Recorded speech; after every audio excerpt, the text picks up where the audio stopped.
Hello there, my sleepy nights. And tonight, we journey into the dark and mystical world of The Witcher. In this special collection, I bring you a series of Witcher-inspired stories that delve into the heart of the continent, capturing the essence of Geralt of Rivia's world. And if you enjoy this Witcher collection, please remember to like, subscribe, and let me know your thoughts in the comments below. You can support us on our Patreon, where you get access to our Spotify playlist and early access to all of these stories. But for now, let's get cozy and step into the enchanting and perilous world of The Witcher.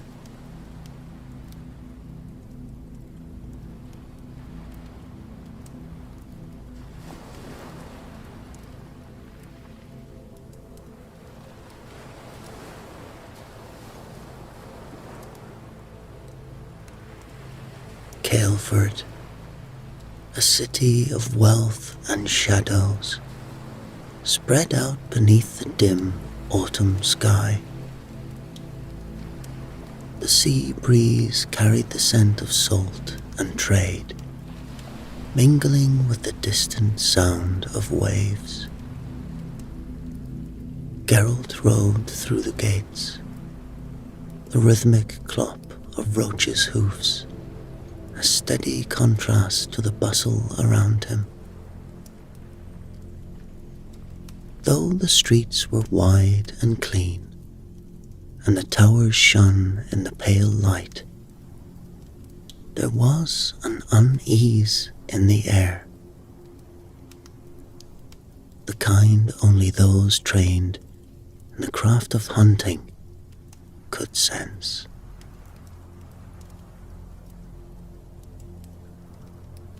He made his way through the main boulevard, his gaze flicking over the market stalls and nobles passing by in their gilded carriages. Eyes followed him, some curious, others wary. Witchers did not frequent places like this unless something dark lurked beneath the surface. The palace, towering and pristine, loomed at the center of the city. Its white stone walls gleamed, but even from here, Geralt could feel the tension emanating from within. As the guards opened the iron gates without question, he caught the fleeting glances they exchanged. Eyes that lingered too long, shoulders a touch too rigid. Inside the palace, the corridors were long and cold, lined with statues of past rulers, their faces stern in judgment. The steward leading Geralt said nothing, his footsteps echoing off the polished stone floors, each sound magnifying the quiet tension. When the heavy doors to the throne room swung open, the weight of the air shifted. Something awaited him here, something heavier than the usual contracts. Queen Sabina sat upon her throne, her silhouette sharp against the backdrop of dim light and high ceilings. She was dressed in muted regal colours, the crown on her brow gleaming faintly.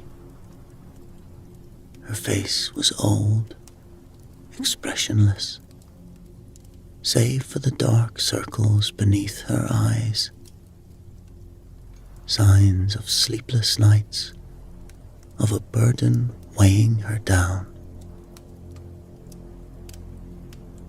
"Witcher," she greeted him. "I had wondered how long it would take for my summons to reach you."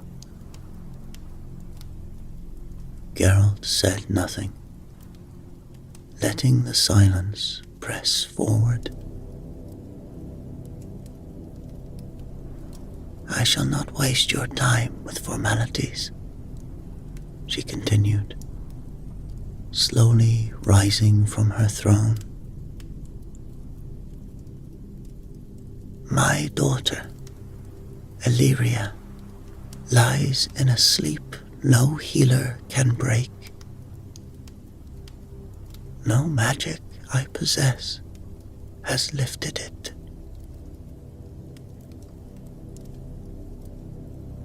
She walked towards him, her eyes hard as flint, though her steps were careful, measured. "I have been told of curses, of bindings, but none can say for certain what it is." Geralt's gaze remained steady, waiting for more. He had seen royal courts before. Those polished veneers often hid the rot underneath. This place was no different. "There are rumors," she said. "My son, Alaric, has grown distant these past few weeks. He was once our greatest warrior, but now something has changed him."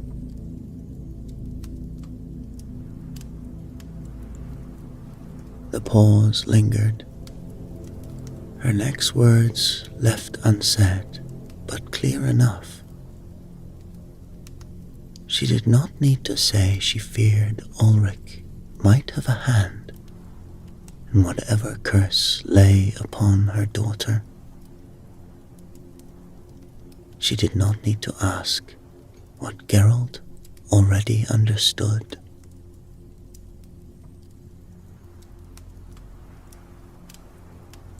"There is a price for such things," Geralt said. "You understand that?" Sabina's eyes sharpened. For the first time, there was a crack in her composure. "I am prepared to pay it, whatever it may be. My daughter's life hangs in the balance. This kingdom does, too." For a moment, the air between them stilled, heavy with the weight of what lay unspoken. There were darker forces at work here.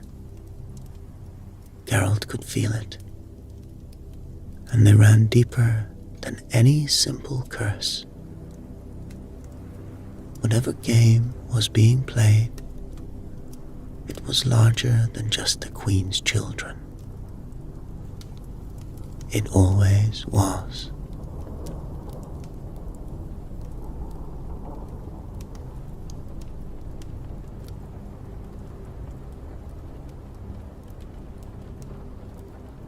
The corridors of Caelford's palace were a labyrinth of twisting stone hallways and narrow passages. And as Geralt made his way through them, The coldness of the air seemed to deepen. A flickering torchlight barely reached the corners, leaving long shadows in their wake. He followed the steward's silent lead until they reached a narrow door set into the stone wall. Its frame, adorned with faint etchings of ruins, long faded by time. "Magician Maron waits for you," the steward said softly, before turning and retreating back into the maze. Geralt pushed open the door, entering a chamber filled with sharp, pungent scents of herbs and candle smoke. Shelves lined the walls, cluttered with ancient scrolls, jars of strange ingredients, and intricate charms made from bone and metal. In the center of the room stood Maron, the court magician. An old man with a gaunt face, eyes sunken deep into his skull. He looked up from a low wooden table where various powders and stones were scattered in deliberate patterns.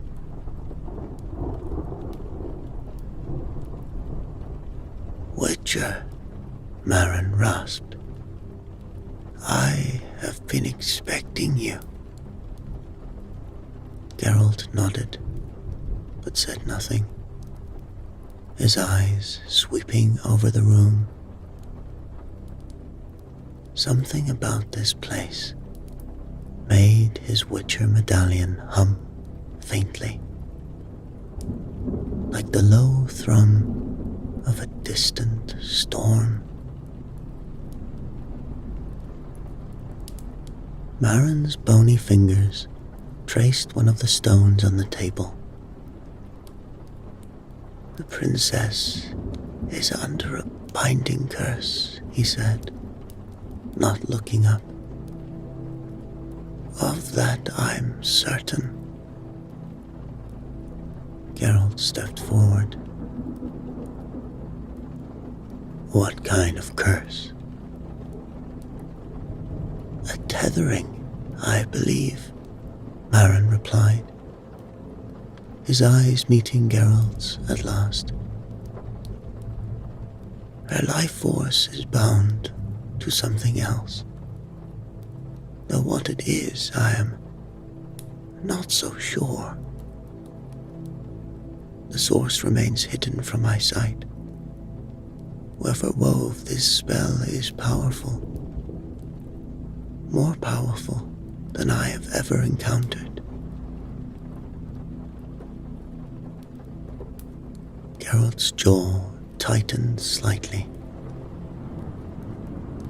Binding magic was no small feat, especially if it had eluded the talents of a seasoned magician like Maron.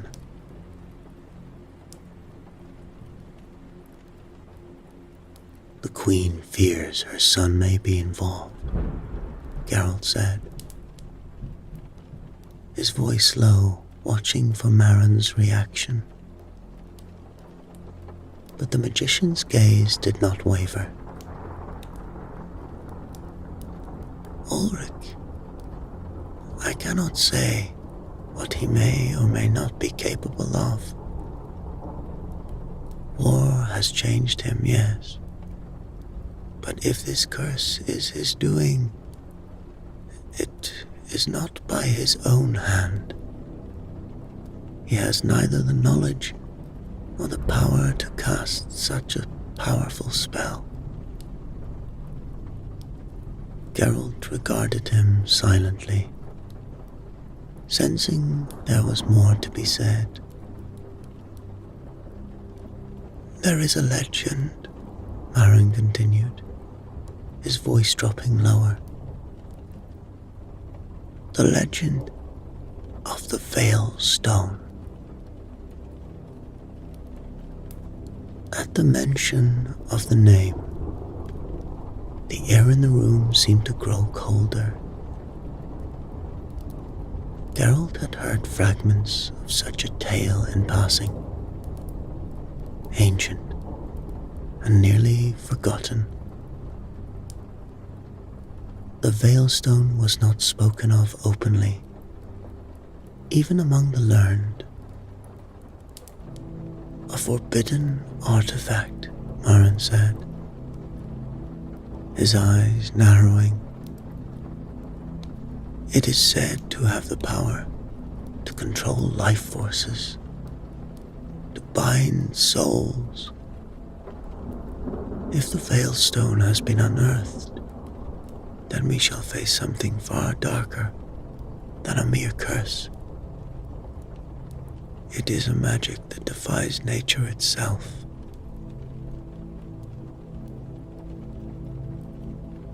Geralt's eyes gleamed, but he remained silent, processing the implications. A power like that would not be sought lightly, nor would it be easy to find. If the Veilstone had indeed resurfaced, it meant something far more dangerous was at play. Where is it? Geralt asked quietly. No one knows, Marin replied, shaking his head. It was sealed away centuries ago by those who feared its power. But rumors have surfaced, whispers of it being uncovered in the north, though none can confirm the truth. The Witcher nodded. The path was clearer now, but darker still.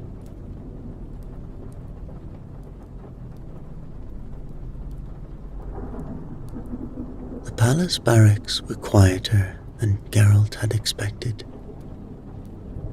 Rows of armor stood gleaming, untouched, like statues in waiting. The soldiers moved about their duties, but there was a weariness in the air, an unspoken tension. Geralt walked slowly through the halls, his presence commanding a wide berth as was usual. He had come to seek out those who had fought beside Prince Ulrich, those who might know what had driven the war hero into the shadows. He found them gathered in the training yard, where wooden dummies stood riddled with the scars of sword practice. A few men and women in worn leathers and chainmail stood talking quietly.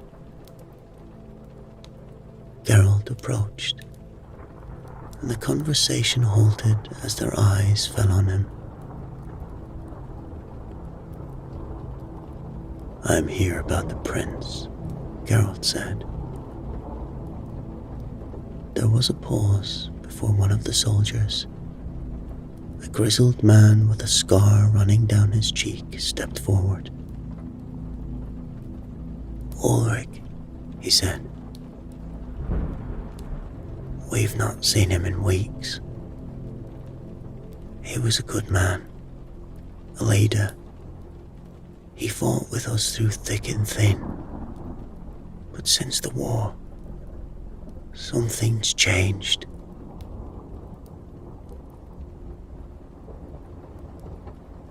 What do you mean? Geralt asked, his tone flat. The soldier exchanged glances with the others before speaking again. He became distant, stopped confiding in us, stopped coming to the barracks. He started seeking other means of protecting the kingdom. Rumor had it he was looking into magic. Magic? Geralt repeated. Aye, the soldier said. Unusual for him. He never had much regard for it before. He always believed steel was the only thing that could keep Caelford safe. But lately, well, something changed. There was talk that he was consulting with magicians, studying ancient texts, looking for alternatives.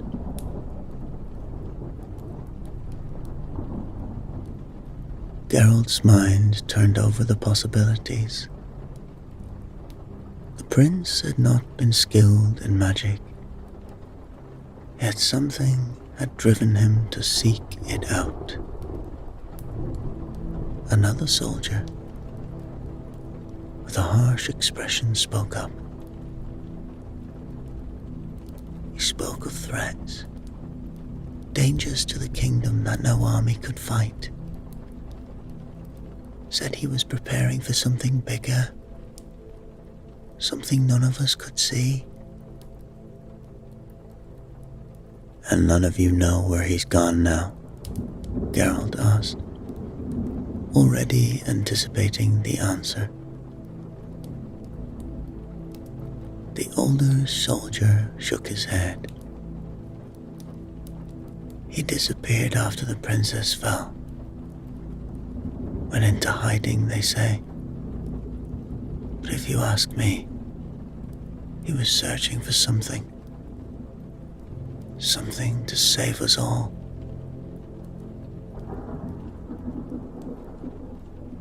The Witcher's gaze shifted, catching the unease on their faces. They spoke highly of the prince. Yet, there was something in their voices that hinted at fear. Fear of what he had become.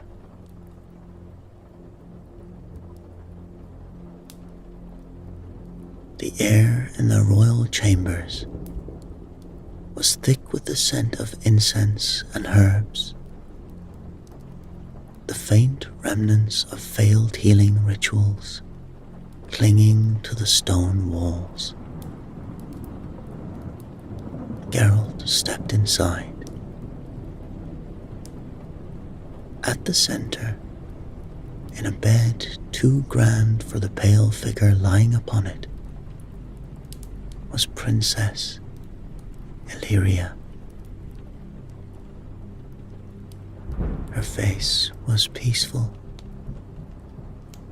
almost too still, as if sleep had claimed her completely. But Geralt had seen too many victims of dark magic to be fooled by appearances. Her hands rested over the delicate silks of her gown, but something unnatural clung to her. A faint aura,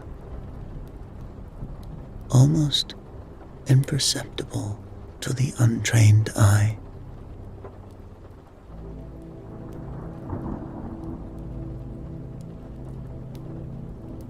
He stepped closer, his Witcher medallion humming faintly against his chest. The air near her was colder, and as he examined her more closely, he noticed the subtle signs, faint veins of energy barely visible under her skin, winding their way up her arms and neck. It was unmistakable. Magical tethering. A curse had bound her life force, tying it to something else, somewhere else.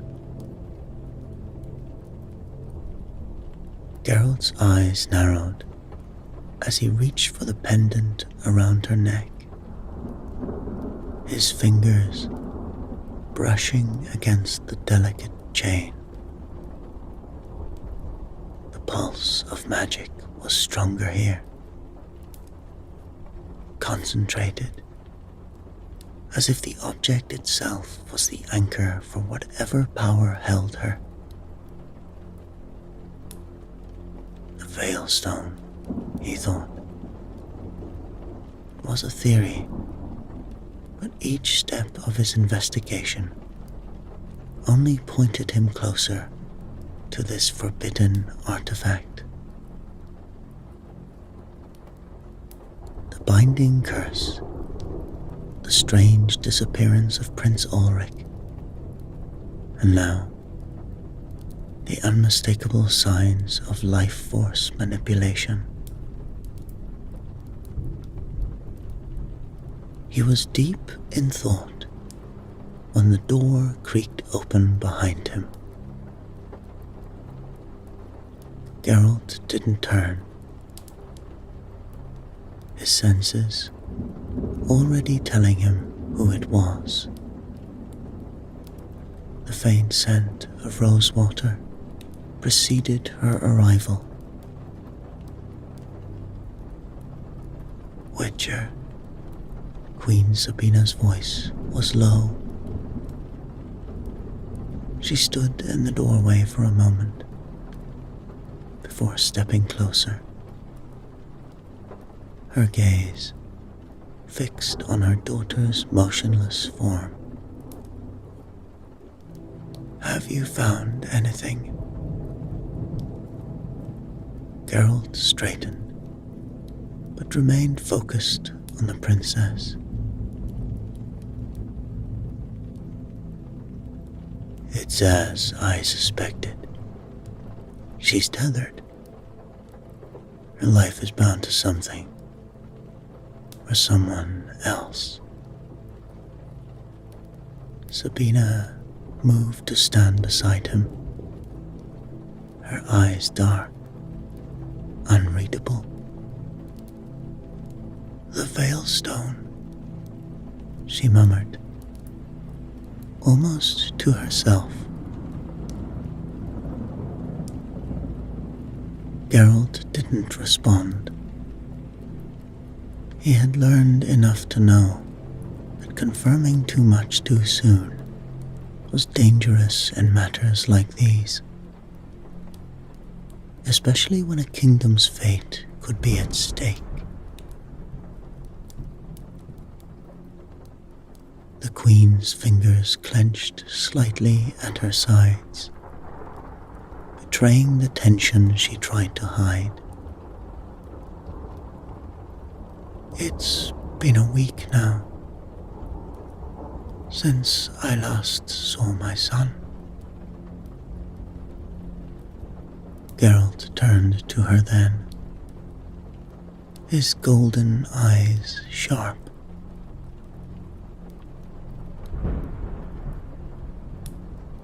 "He left without a word," Sabina continued. "No one knows where he's gone, not even his closest advisors. He disappeared the same night Illyria's condition worsened."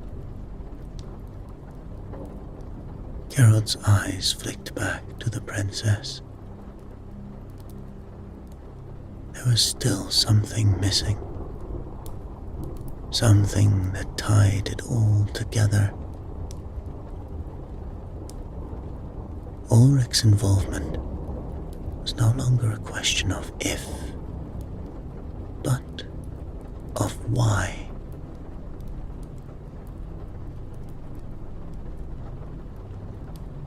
Do you believe he is responsible? Geralt asked. Sabina's lips pressed into a thin line. I don't know what to believe, Witcher. My son would not harm his sister. Not willingly, but... She faltered, her gaze dropping to Illyria's lifeless form. The man I once knew is not the man he has become.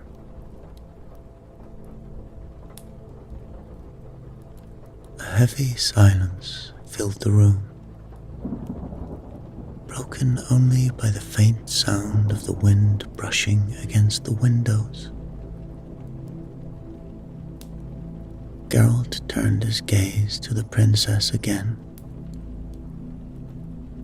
The Veilstone. The Veilstone's legend spoke of its ability to bind and control, a power that no mortal should wield. Yet, Ulrich had sought that power, either out of desperation or something darker. The Queen's voice, quieter now, pulled him from his thoughts. Please, Witcher, find him. Find Ulrich and bring him back before it's too late.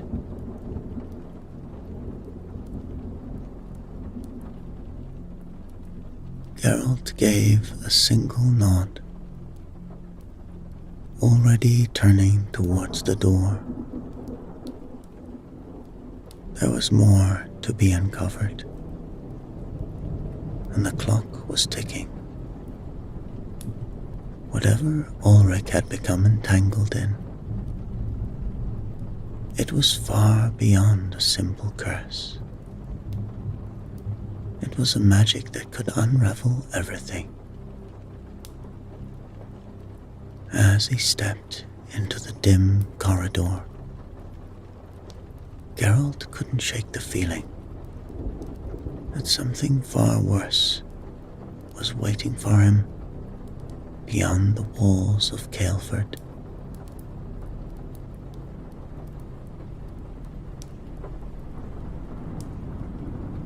The halls of the palace were nearly deserted. The occasional flicker of a torch casting shadows that stretched like dark tendrils along the walls. Geralt's footsteps echoed as he approached Marin's quarters, a gnawing suspicion driving him back to the court magician. Something about the man lingered in Geralt's mind. The door to Marin's chamber was slightly ajar. Light spilled through the crack. Unnatural, faintly pulsing, like a heartbeat. Geralt pushed the door open silently, and there stood Marin, hunched over a table, muttering to himself. Symbols were scrawled hastily across the floor, and a faint glow illuminated the edges of the room. In his hands, Marin held a small crystal, its light flickering with an eerie, rhythmic pulse. Geralt's medallion thrummed against his chest. Magic. Old and dangerous. Marin, Geralt said, his voice cutting through the low whispers. The magician flinched, nearly dropping the crystal as he spun around, eyes wide. His face paled as Geralt stepped inside, closing the door behind him with a quiet click. Witcher, Marin stammered, struggling to regain his composure. I wasn't expecting. I didn't come for pleasantries, Geralt interrupted, his gaze flicking to the symbols drawn on the floor. I came for what you know. Marin's hands trembled as he set the crystal down on the table. I told you everything earlier. No. No, you didn't. The room seemed to shrink as Geralt stepped closer. Where is Ulrich? Marin hesitated, his eyes darting nervously towards the crystal. I'm not sure. Gone into hiding, I think. After the princess fell ill, he vanished. No one has seen him since. Geralt's expression didn't change, his gaze steady and unblinking. Why? The tension thickened, and Marin shifted uncomfortably. His voice, barely above a whisper. I'm not sure why. Perhaps he was trying to protect the kingdom. Geralt stepped closer, his presence looming over Marin. The Veilstone. At the mention of the name, Marin winced. Yes, it was sealed away centuries ago. But there are whispers it has been uncovered. By who? Geralt's eyes narrowed. Marin's voice dropped even lower. By the Veil Guard. Geralt's jaw tightened. He had heard that name before, in passing, never in detail, always in hushed tones, as though saying it aloud would summon something dark. The Veil Guard, a secret organization, their roots deep in manipulating the fates of kingdoms through magic and influence.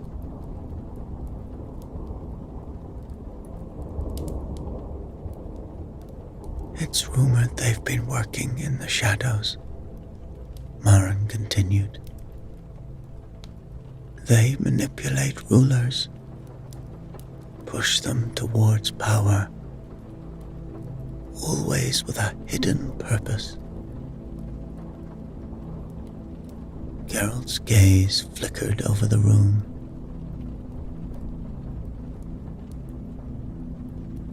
Where is the Veilstone? Marin hesitated, then sighed.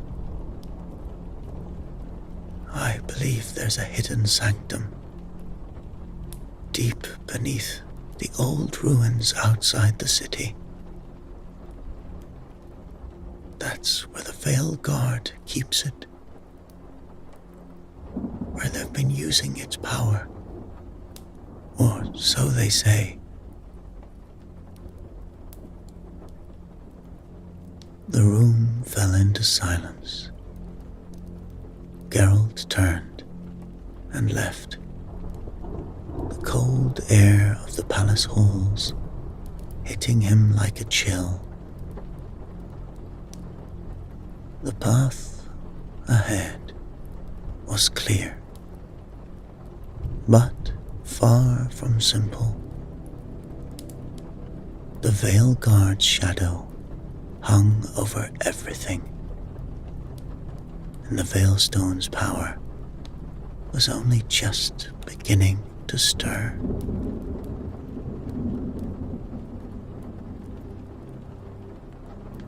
The wind howled through the crumbling ruins as Geralt moved cautiously towards the entrance of the hidden sanctum of the Veilstone. The sun had long dipped below the horizon, leaving only the faint glow of moonlight to guide his way. The ruins were ancient, their stones weathered by centuries of neglect, and now they stood as little more than a forgotten monument to powers that should have remained buried. As he approached, Geralt caught movement in the shadows. A lone figure stood near the entrance to the sanctum, shrouded in darkness, but unmistakable in his stance. It was Ulrich.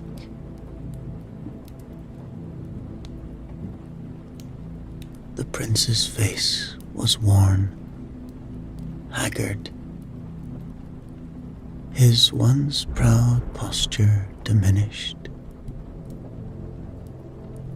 His armor was battered, and the sword at the side seemed more like a burden than a weapon. Geralt's eyes narrowed, his hand instinctively resting on the hilt of his own blade.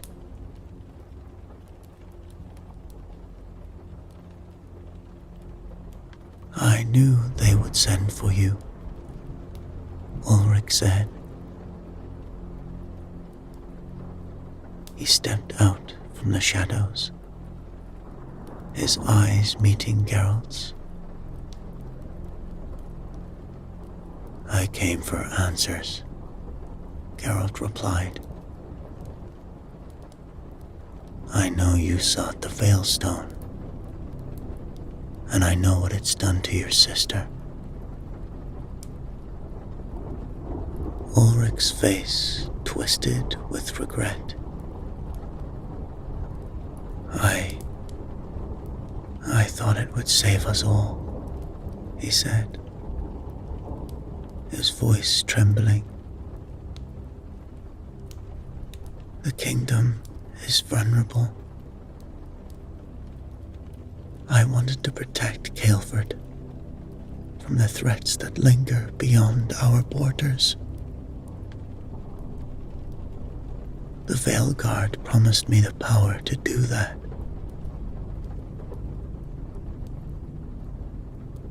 Geralt took a a step closer, his gaze unrelenting. And what did they take from you in return? Ulrich lowered his head,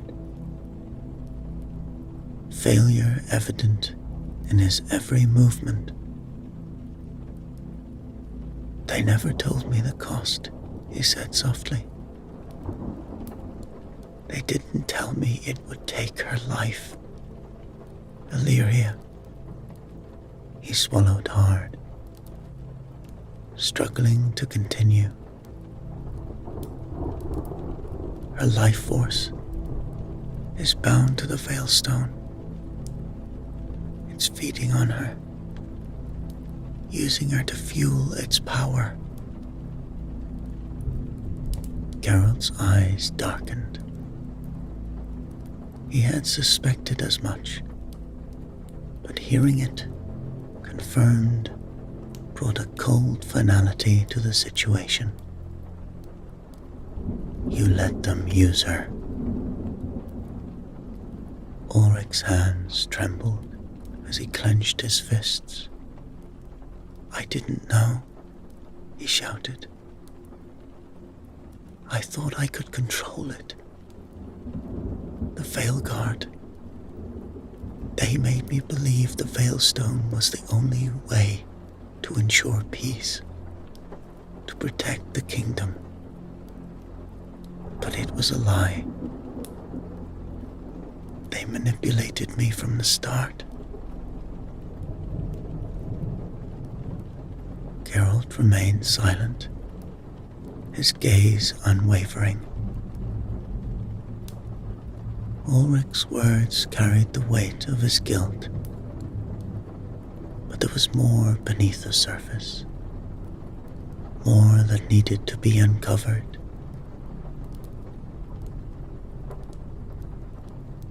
The Veilguard isn't just after the kingdom. What else do they want?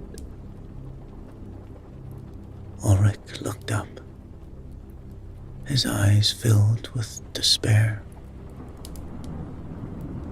They want control, complete control over Kelford.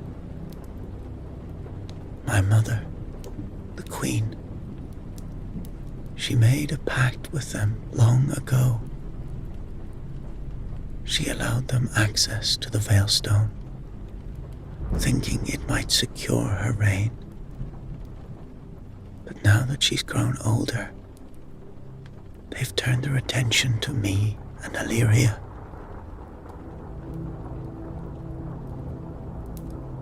The Queen knew, Geralt muttered. She's been a part of this all along. Ulrich nodded, shame clouding his expression. She didn't know they would go this far. She never expected they'd use her own children to tighten their grip on the kingdom.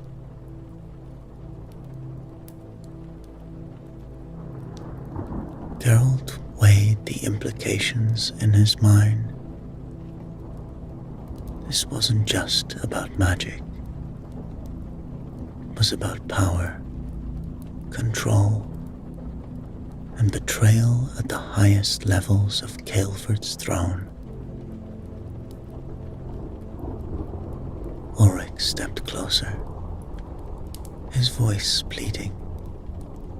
I made a mistake. Terrible mistake. I have been searching how to reverse the spell. These past few weeks, I have journeyed far through the lands. I can't let it end like this. Illyria, she is trapped inside the stone. Her soul is bound to it, and as long as it exists, she'll never awake. The only way to free her is to destroy it with the spell I have learned. Geralt raised an eyebrow. And what about you? Ulrich's face twisted with bitter resolve. The stone has linked itself to me as well, in some strange way. If we destroy it, there's a chance I might not survive, or Illyria. But it's the only way to stop the Veilguard, to end this once and for all.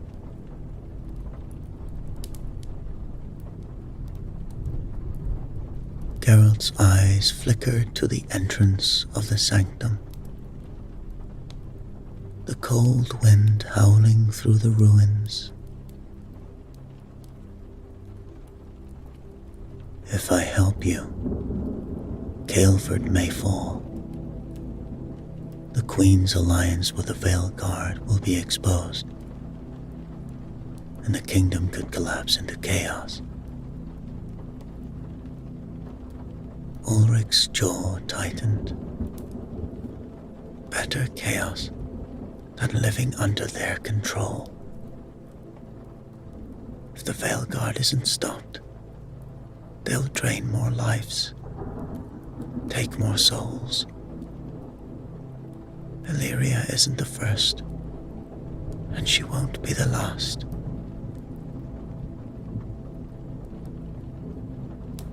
If you side with the Veilguard, Ulrich continued, Illyria stays in that coma. They'll keep their grip on the throne, and the kingdom will never truly be free.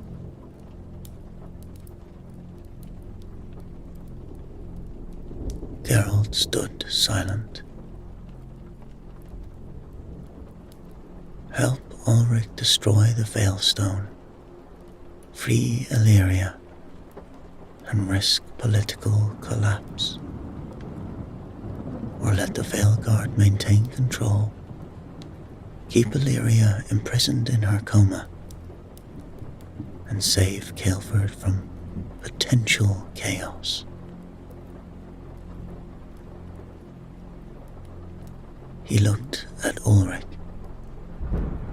the prince's face lined with regret. There was a finality in his gaze. A man who knew that redemption came at the highest price. I'll help you, Geralt said at last. But if you're lying to me, if this is just another game. Ulrich nodded. Yes, I know.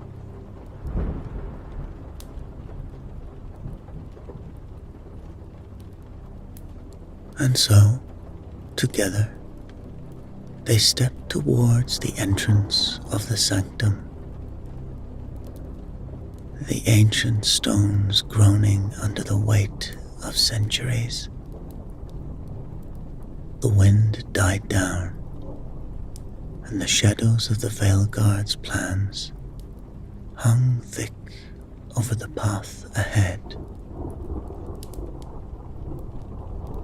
The Veilstone waited below, and with it, the fate of Caelford.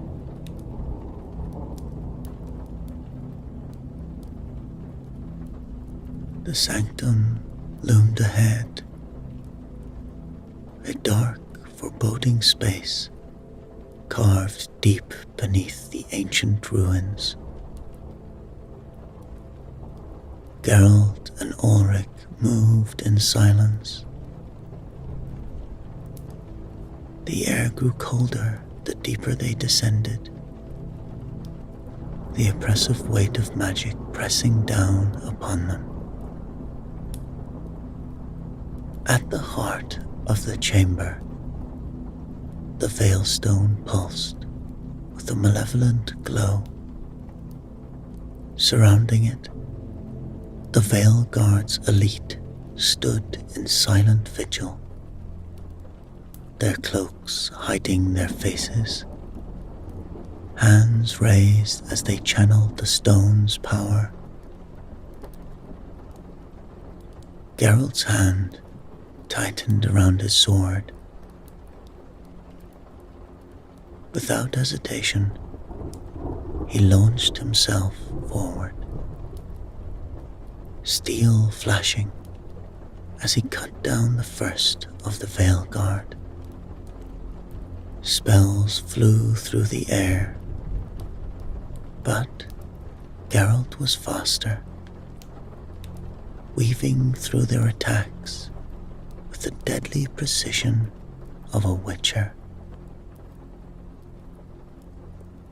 Ulrich, his face set with determination, knelt before the Veilstone and began the ritual to sever his and Illyria's connection. His voice wavered as the magic resisted, but he pressed on, his hands trembling as the energy of the stone pulsed through him. One of the Veil Guard stepped forward. "You think you can stop this, Prince? The stone's power is greater than you." Ulrich gritted his teeth, his body shaking as the strain of the ritual grew. "I won't let it control us any longer." Geralt fought through the remaining Veil Guard, slashing through their ranks with lethal efficiency. But the Veilstone's power was growing unstable, cracks forming along its surface as Ulrich's ritual neared completion. The Veil Guard's leader laughed. "The stone will consume you, Prince. It will not be destroyed." But Ulrich continued, his voice rising above the chaos. The magic of the Veilstone surged, pulling at him, tendrils wrapping around his body, drawing his life force into it. His body convulsed, the strain evident in every muscle. But still, he did not falter. Geralt cut down the last of the Veil Guard's defenders. But the real battle was within Ulrich. The prince's face twisted in pain as the Veilstone began to tear at his soul. "Ulrich," Geralt called out. "It's going to kill you." Ulrich's gaze met Geralt's. "I know. I've always known. But this is the only way to save her."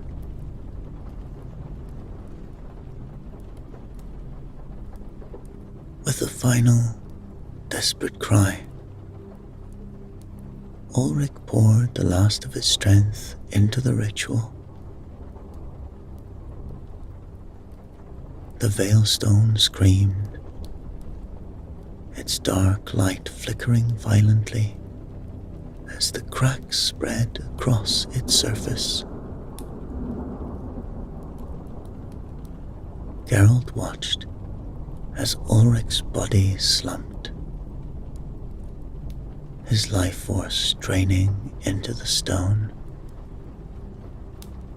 Then, with a deafening crack, the Veilstone shattered. A burst of light filled the chamber. The Veilstone's power evaporated, into nothing. The oppressive magic that had filled the air dissipated, leaving behind only silence. Ulrich lay still as Geralt approached, and he managed a final ragged breath. Take care of her. Make sure they know the truth. Geralt nodded, watching as Ulrich's eyes closed, his body going still. The Veilguard's plans had been undone, their power unbroken, along with the Veilstone. But the cost had been high. Ulrich was gone, and now Geralt was left to deal with the aftermath.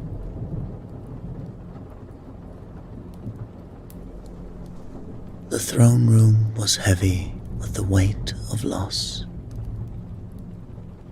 Queen Sabina sat rigid, her face pale, as Illyria, newly awakened, stood before her. The princess's eyes were filled with grief, but also resolve. The truth of Ulrich's sacrifice had shattered the illusions that held the royal family together. Illyria's voice trembled. I know what you did, Mother. Your dealings with the Veilguard may have secured your reign, but they destroyed us. Queen Sabina said nothing. She gazed out the window, distant. She had not foreseen this, the full cost of her decisions. The throne, once solid, now wavered under the shadow of corruption.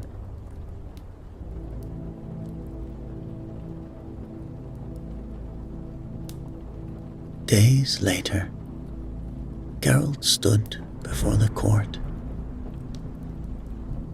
The whispers filled the hall as he spoke, ensuring that the truth of the prince's intentions was known, that Ulrich had not acted out of ambition, but out of a desperate desire to save the kingdom.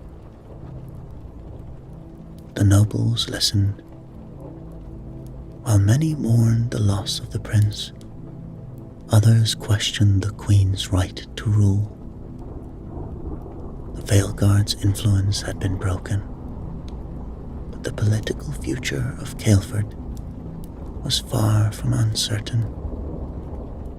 Doubt lingered, casting a long shadow over the throne.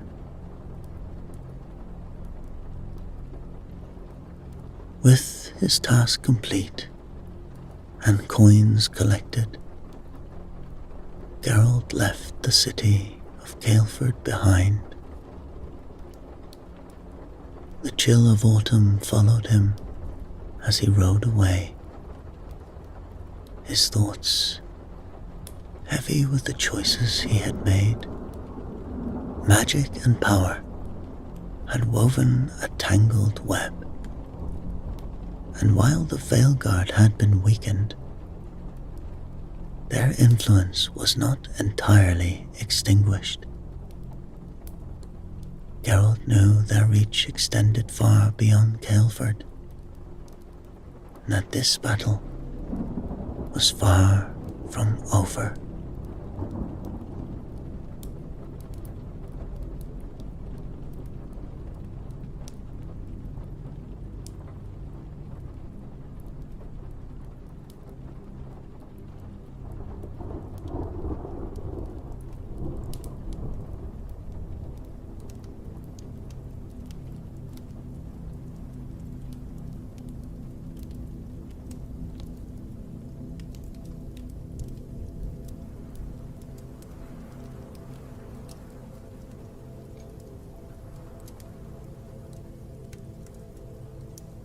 In the far reaches of Valen, where the fetid swamps give way to gnarled forests, lies the village of Vulcan. 'Tis a place few have heard of, and fewer still have seen, for it clings to the very edge of the whispering woods. A forest so dense and foreboding that even hardened soldiers speak of it in hushed tones.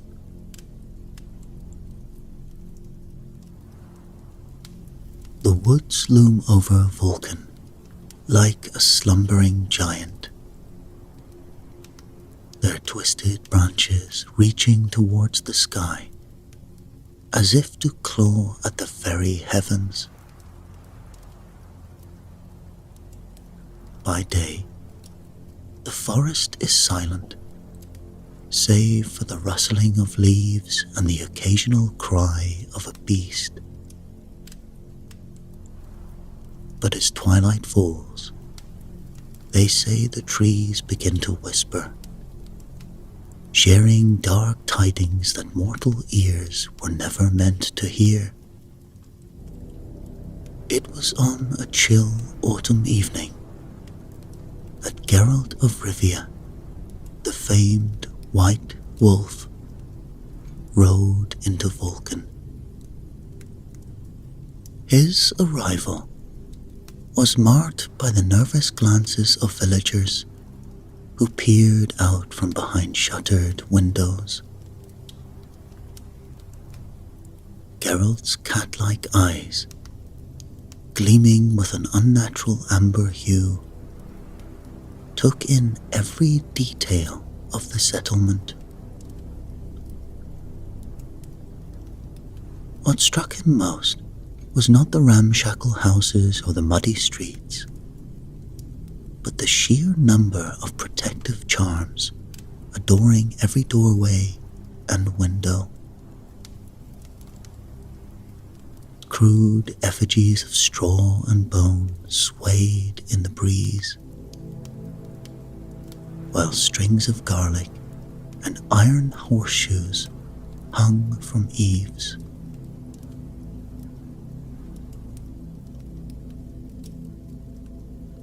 The air was thick with the smell of herbs burned to ward off evil, a scent that made Geralt's sensitive nose twitch. As Roach, his loyal mare, plodded down the main street, Geralt's hand instinctively rested on the hilt of his silver sword.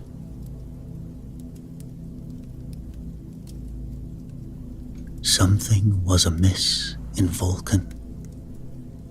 That much was clear, but the true nature of the threat remained to be seen.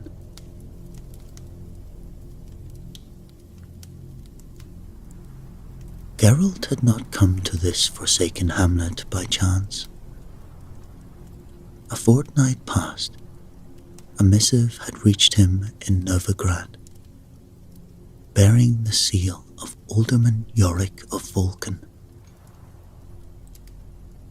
The letter spoke of young women vanishing without a trace, of families torn asunder by grief and fear.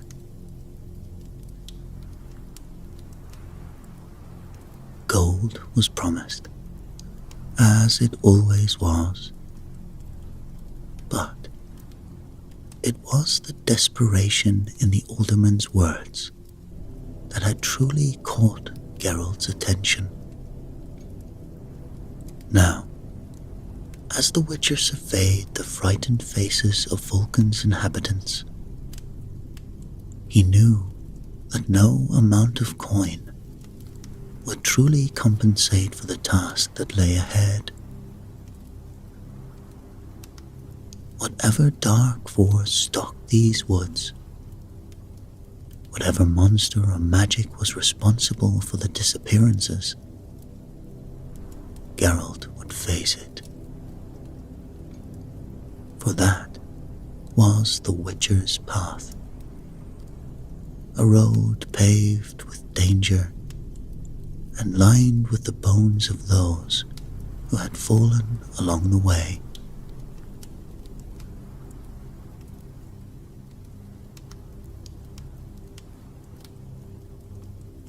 Geralt dismounted Roach before a squat timber building that stood apart from the others. A crudely painted sign identified it as the Alderman's house, though the Witcher needed no such indication. The stench of fear emanating from within was palpable, even to those without his heightened senses.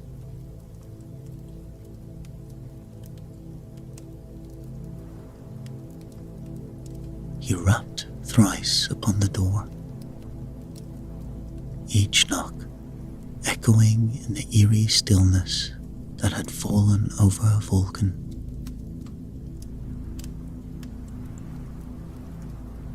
After a moment's hesitation, the door creaked open, revealing a man whose face was etched with worry lines far too deep for his years.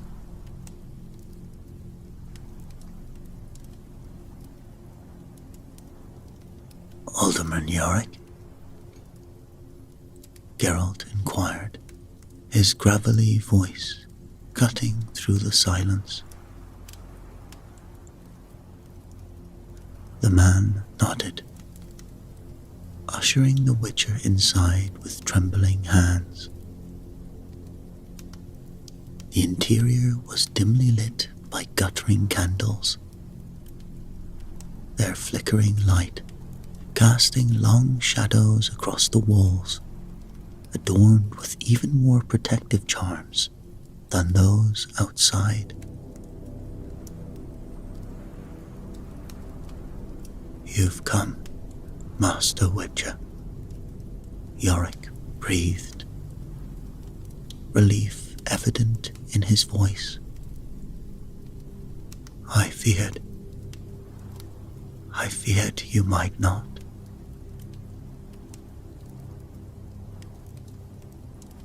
Geralt's piercing gaze fixed upon the Alderman. "I'm here now.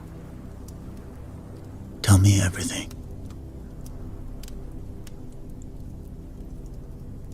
Yorick slumped into a chair, gesturing for Geralt to do the same. "It began a month ago," he started. "Marta, the miller's daughter, vanished one night. We thought perhaps she'd run off with some lad, but then there were others." Geralt finished for him.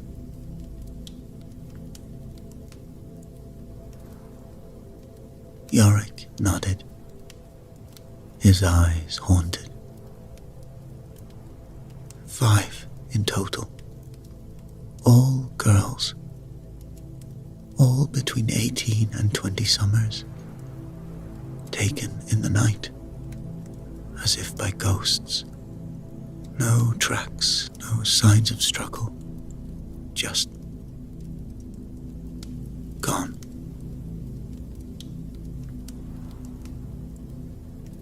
The Witcher's brow furrowed. Any connection between the victims? "None we can discern," Yorick replied, shaking his head. "They were from different parts of the village, different families. Some were betrothed, others not. The only common thread is their age." Geralt leaned forward, his voice low and intense. And you're certain it's not simple bandits? Human traffickers, perhaps? The alderman's face paled. No bandit could slip past our night watch undetected. Not 5 times. And there's been no ransom demands. No word at all. It's as if the woods themselves has swallowed them whole. A heavy silence fell between them, broken only by the occasional pop and hiss of the candles. Finally, Geralt spoke. Your letter mentioned payment. Yorick nodded eagerly. Yes. 200 crowns, Master Witcher. It's all we could scrape together. But if you can bring our girls back, if you can end this nightmare, it's yours. Geralt's expression remained impassive. And if I only find bodies? The alderman flinched as if struck. Then at least we'll have answers. Please, Witcher. We've nowhere else to turn.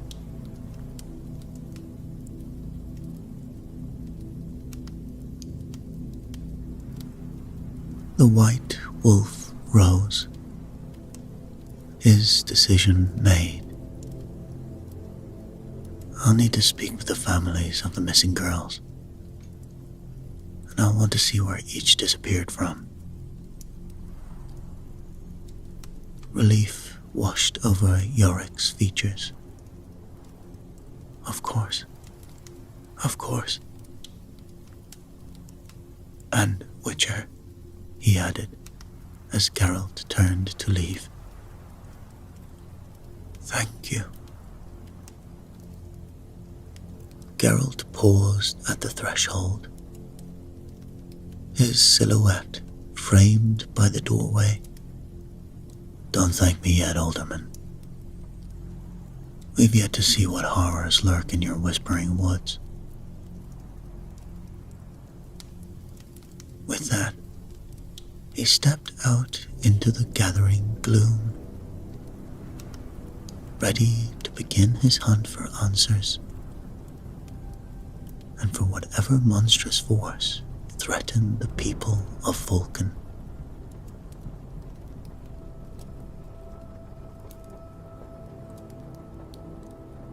The Cock and Hen Tavern stood at the heart of Vulcan, a ramshackle structure that seemed to lean drunkenly against the building next to it. As Geralt pushed open the door, the usual hush that fell over a room at a witcher's entrance was tinged with a desperate hope. The tavern keeper, a portly man with a face as red as his ale, waved Geralt over. Master Witcher, he said, his voice low. A moment of your time, please.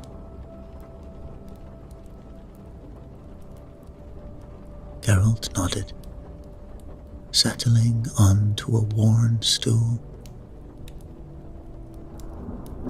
The keeper leaned in close, his breath heavy with the scent of cheap spirits. There's talk, you know. Old wives' tales mostly, but in times like these, he trailed off, shaking his head. What kind of talk? Geralt pressed.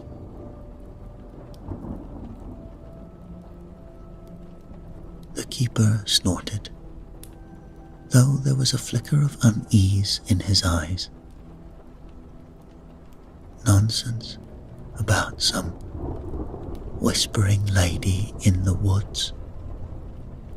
Load of hogwash if you ask me, but the old-timers swear by it.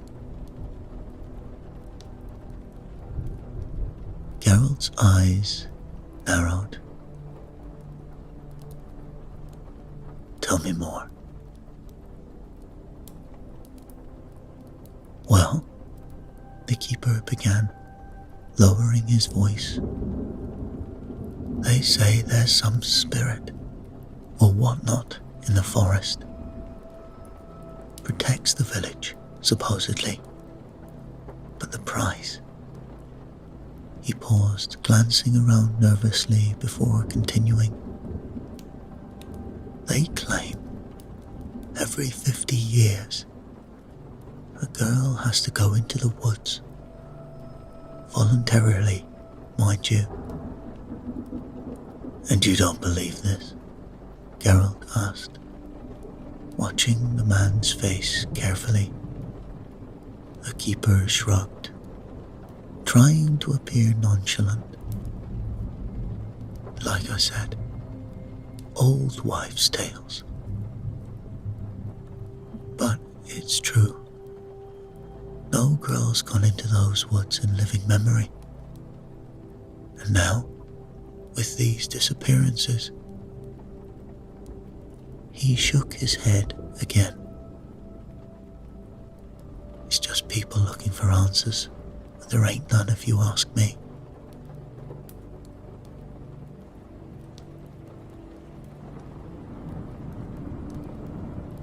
Geralt nodded slowly, processing the information.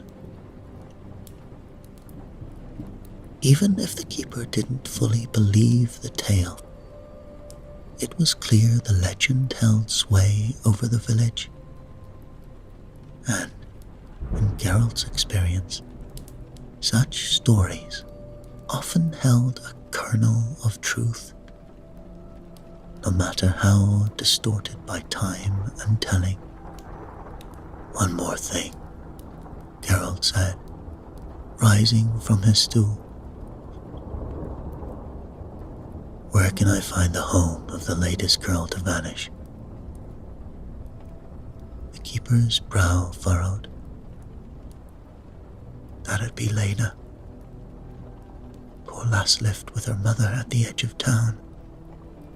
Small cottage. You can't miss it.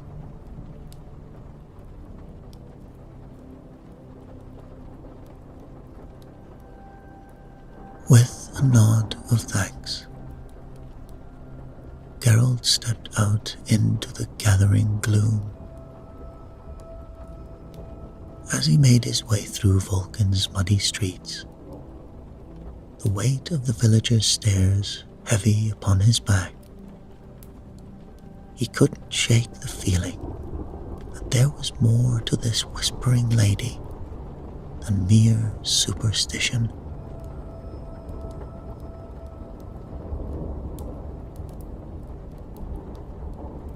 The cottage he sought stood alone, set apart from its neighbours, as if the very ground beneath it was tainted. A hollow-eyed woman answered his knock, ushering him inside without a word. The interior was sparse, with only a few pieces of furniture adorning the single room. You're here about Lena, the woman said, her voice devoid of hope. Geralt nodded. May I see her room? The woman gestured to a curtained-off alcove. As Geralt pulled back the fabric, his Witcher's medallion hummed against his chest. Magic lingered here, faint but unmistakable.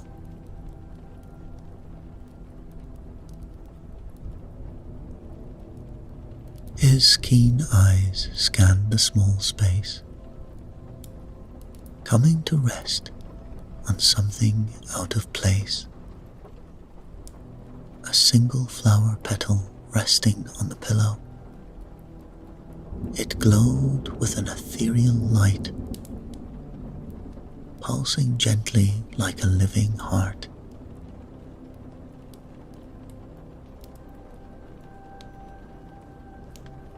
"What can you tell me about the night Lena disappeared?"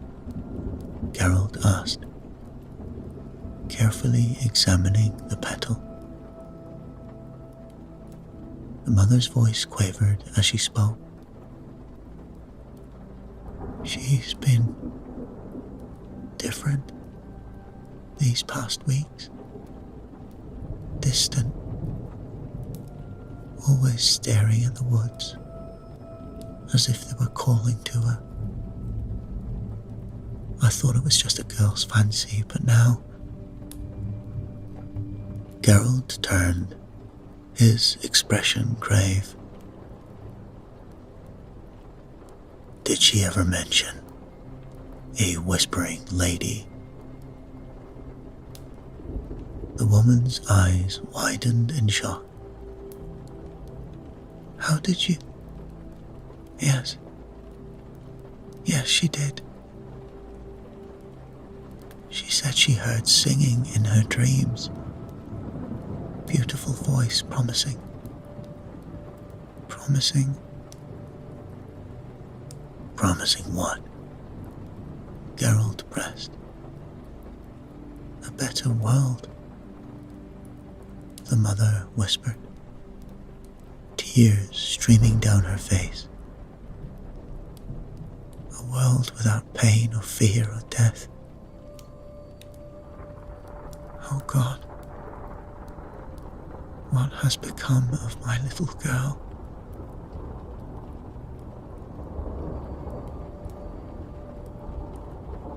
Geralt's jaw clenched. The pieces were falling into place,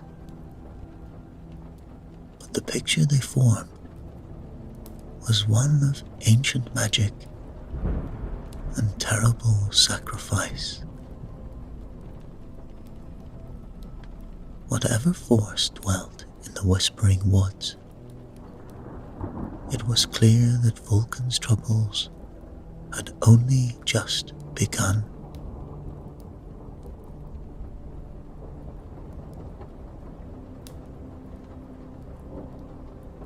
Geralt stepped out of Lena's cottage, the glowing petal carefully wrapped in a scrap of cloth. The sun dipped below the horizon, painting the sky in shades of blood and bruise. As darkness crept over Vulcan, the whispers from the forest seemed to grow louder, more insistent.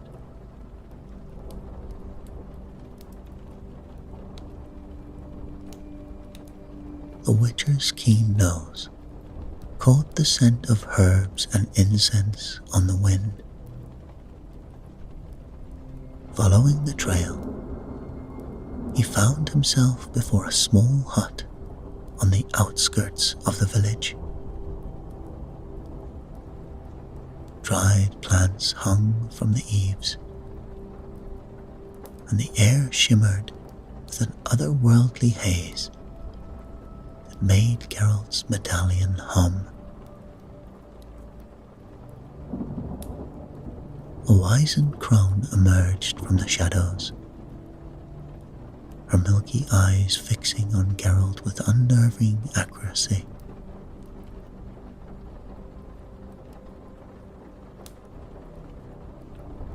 I've been expecting you, White Wolf, she croaked. I am Mara. Geralt raised an eyebrow. You're the village herbalist, Mara cackled, the sound of dry leaves scraping stone. Herbalist, wise woman, witch, call me what you will. I know why you're here. She extended a gnarled hand.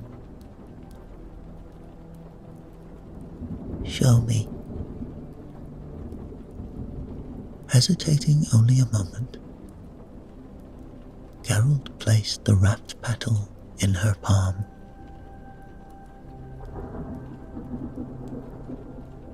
As soon as the cloth fell away, Mara gasped, her unseeing eyes widening. Moonshade, she whispered, her voice filled with awe and fear. I haven't seen this bloom in... Gods, it's been an age.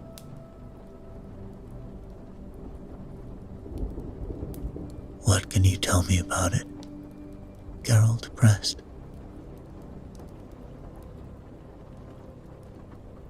Mara's fingers traced the petal's glowing outline. It's rare, Witcher. Rarer than dragon's teeth. Grows only in places where magic runs thick in the earth. Old elfin ruins, forgotten shrines, crossroads of ley lines. Geralt's brow furrowed. And the Whispering Woods. The old woman nodded gravely. Aye, the woods. The woods. There's power there, old and hungry. The kind that demands sacrifice. The missing girls, Geralt muttered. More than that, Mara said. The Moonshade is tied to the Fae folk in our stories. Beautiful and terrible creatures, neither of this world nor fully separate from it. They entice mortals with promises of eternal youth, of a paradise beyond our realm. But their gifts always come with a price.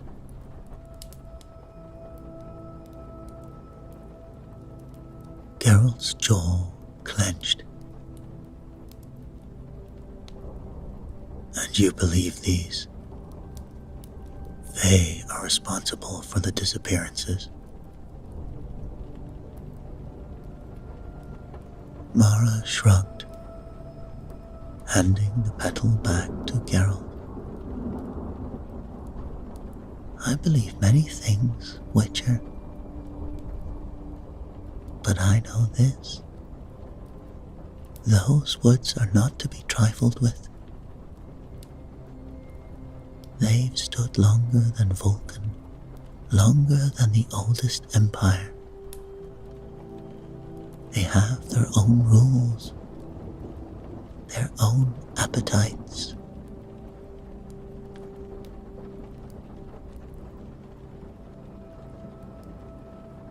She fixed Geralt with her sightless stare,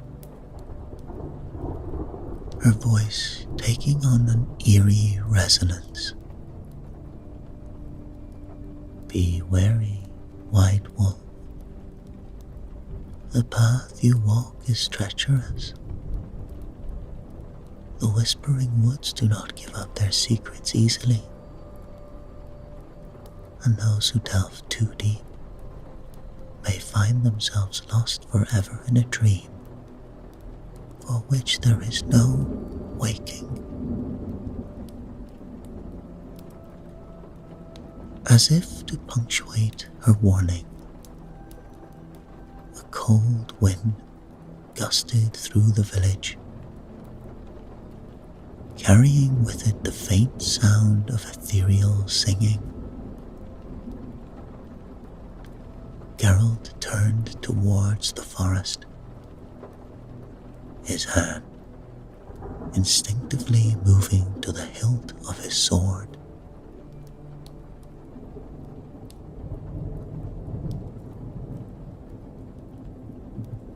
Whatever dwelled in those woods, be it monster, magic, or something in between, Geralt knew he would have to face it soon, and as the Witcher gazed into the impenetrable darkness of the Whispering Woods, he couldn't shake the feeling that something was gazing back, waiting. As dawn broke, Geralt stood at the edge of the Whispering Woods, his senses alert for any sign of danger. The forest loomed before him, a wall of ancient trees and twisting shadows. With a deep breath, he stepped into the gloom, the world around him transforming in an instant. The air grew thick and heavy, laden with the scent of decay and something sweeter, more alluring. Geralt's Witcher medallion thrummed against his chest, a constant reminder of the magic that saturated this place. His cat-like eyes scanned the forest floor, searching for any trace of the moonshade petals.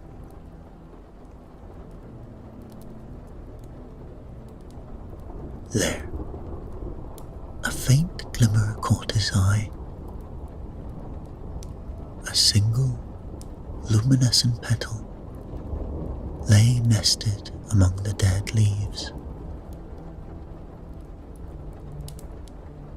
Geralt knelt, examining it closely. It was fresh, its glow pulsing gently like a living heart. He rose, eyes narrowed, and spotted another petal a few yards ahead.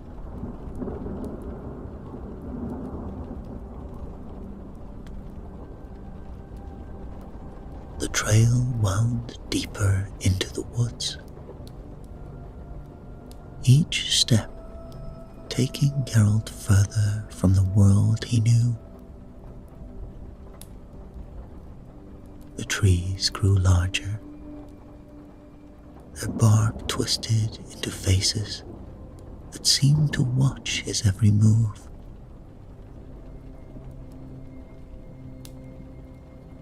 Hours passed, or perhaps days. Time seemed to lose all meaning in this place. The trail of petals led him to a hidden path, marked by ancient ruins that glowed with an inner fire.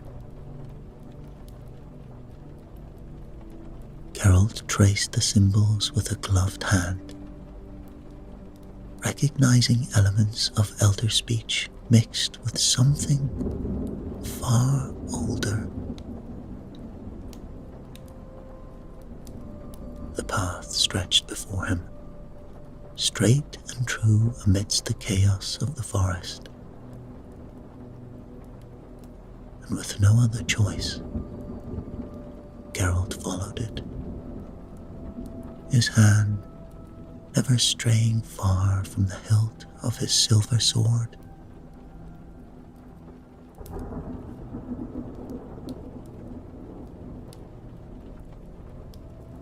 Suddenly, the trees parted,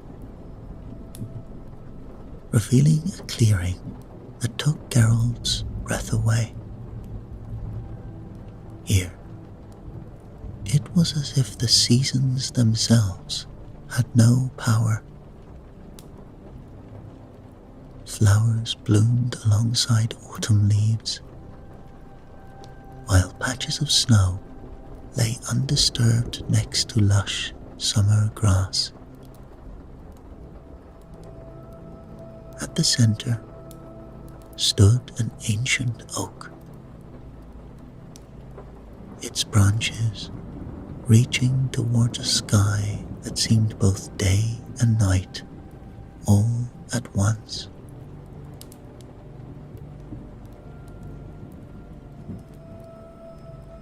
And there, beneath the oak, stood a figure that could only be the Whispering Lady.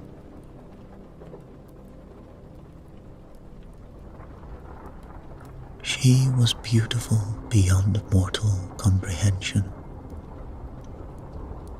her form shifting like smoke in the wind. One moment she appeared as a young maiden with flowers in her hair. The next, an ageless queen, crowned with starlight.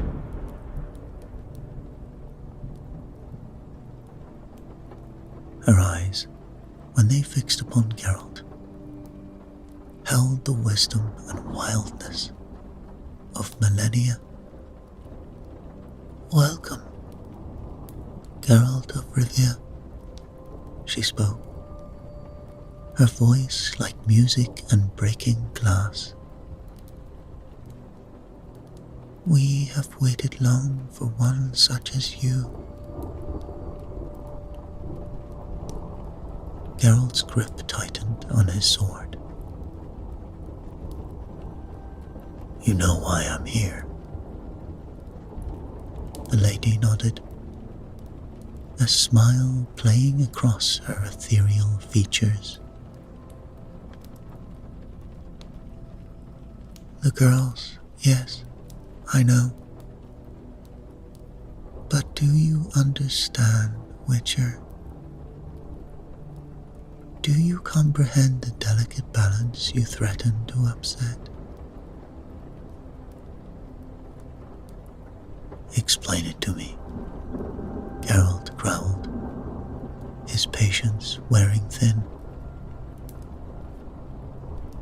The lady's form solidified, taking on the appearance of a regal elfin queen. "Long ago, when the conjunction of spheres brought chaos to this world, a pact was forged between my kind and the people of Vulcan. We would protect them from the horrors that now roam their lands, shield them from plague and war.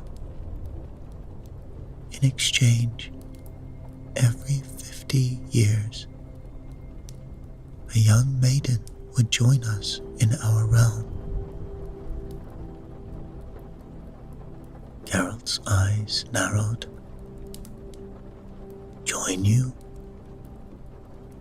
The villagers believe you devour them." A tingle tinkling laugh,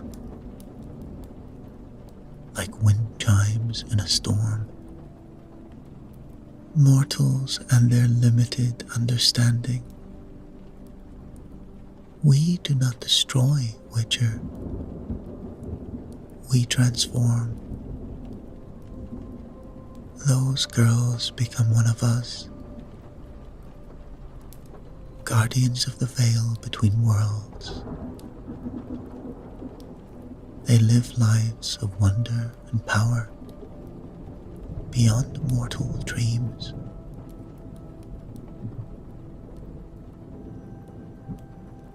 And the recent disappearances? Geralt pressed. The lady's expression darkened. The cycle was broken. No maiden came willingly. So the balance shifted, and now the old hungers awaken. The woods call out, and those with ears to hear cannot resist. Geralt processed this information, his mind racing. So the girls aren't dead.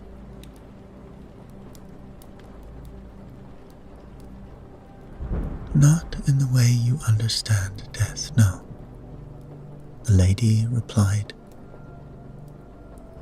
But they can no longer return to their mortal lives. They are part of something greater now.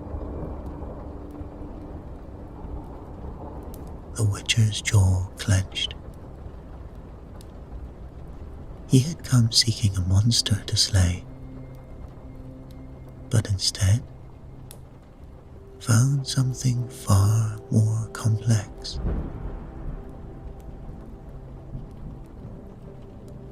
The lady watched him, her ageless eyes filled with both sympathy and challenge.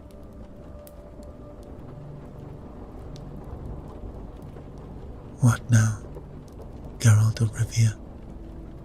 She asked. Will you uphold this ancient pact? Or will you doom Vulcan to the horrors that lurk beyond their understanding?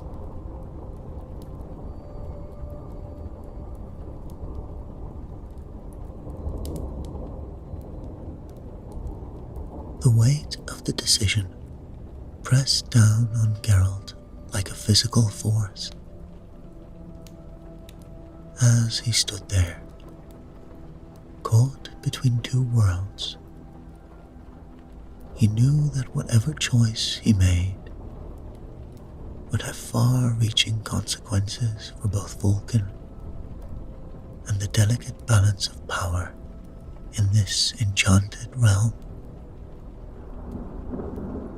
The whispering lady's form shimmered, her expression growing grave. There is more you must know, Witcher, she said. This pact protects Vulcan from more than just the everyday monsters that roam this land. Geralt's eyes narrowed. What do you mean? The lady waved her hand, and the air before them shimmered. An image formed. A vast chamber deep beneath the earth. Within it, Geralt saw a massive sarcophagus, its surface etched with symbols of warding and containment. Long before the first humans set foot in these lands, the lady explained, a higher vampire of immense power ruled this region, It was a creature of such malevolence, such hunger, that even my kind feared its wrath. The image shifted, showing scenes of devastation. Entire villages reduced to ash, forests withered and dead, the land itself seeming to writhe under the vampire's influence.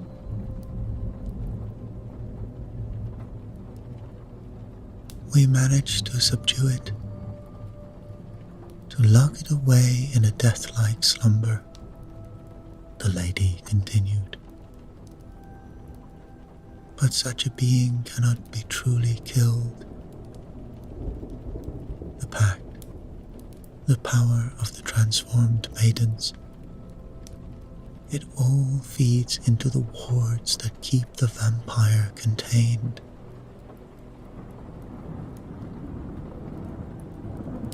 Geralt's jaw clenched, and now that cycle has been broken. The lady nodded.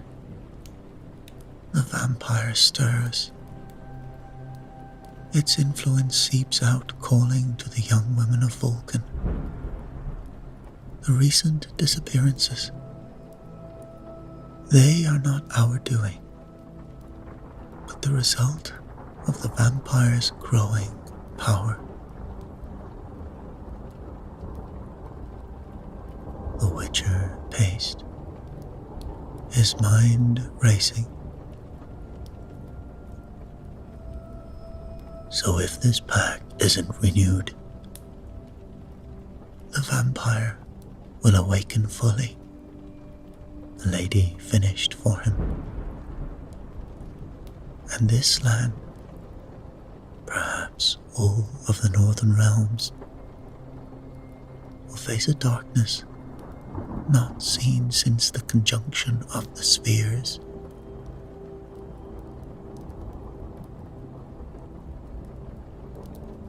Geralt stopped, fixing the whispering lady with a piercing gaze.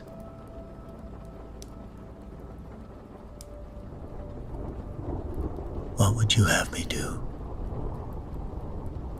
Force innocent girls to sacrifice their lives, their humanity, to maintain this pact?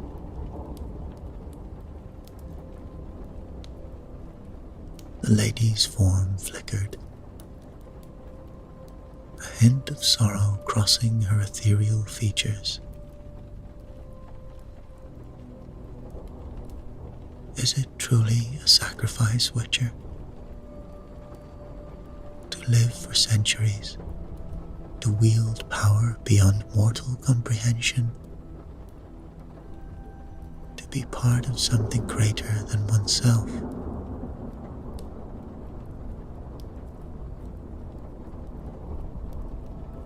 It is not a choice they're making freely, Geralt countered. They're being lured, manipulated. And yet, the lady replied, if they are not transformed, if the pact is broken, they, and countless others, will suffer fates far worse at the hands of the vampire.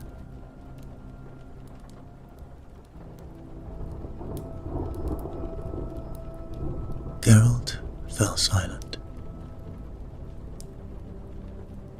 The weight of the decision pressing down upon him. On one hand, breaking the pact could free the missing girls, allow them to return to their families and live out their mortal lives. But it would also unleash a horror upon the world, one that would undoubtedly claim far more lives in the long run.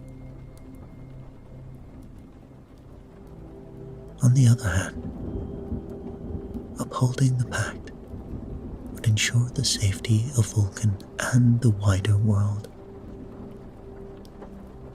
The vampire would remain contained, its threat neutralized. But it would mean consigning young women to a fate they didn't choose, separating from their loved ones and the lives they knew.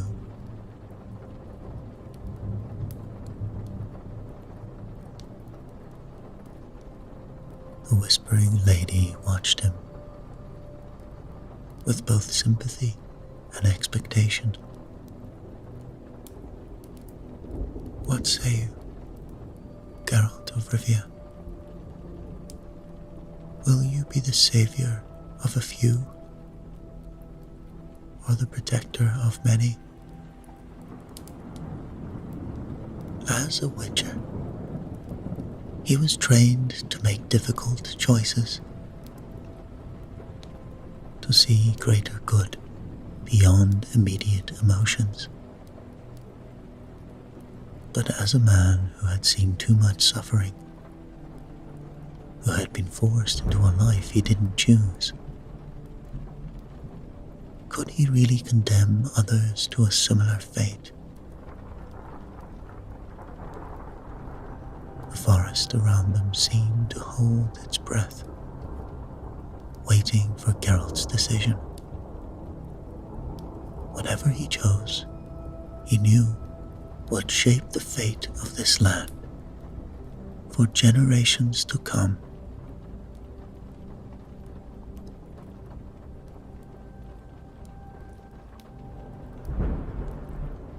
Geralt emerged from the Whispering Woods as dawn broke over Vulcan. The weight of his decision heavy upon his shoulders. The village stirred to life, anxious eyes turning to the Witcher as he made his way to the alderman's house.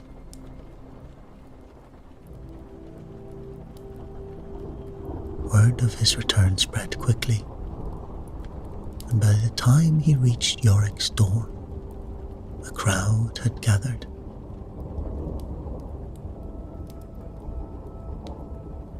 Alderman Yorick ushered Geralt inside. The village elders, summoned hastily, crowded into the small room. The air was thick with tension as Geralt recounted his encounter in the woods, explaining the true nature of the pact and the looming threat of the ancient vampire.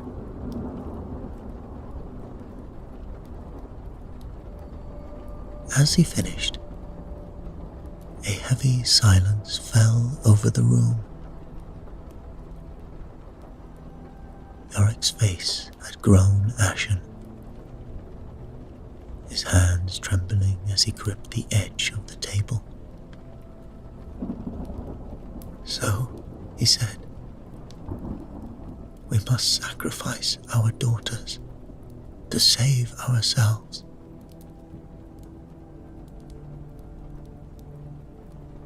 Geralt's jaw clenched. Not sacrifice. Transform. But yes, the pact must be renewed or the consequences will be dire.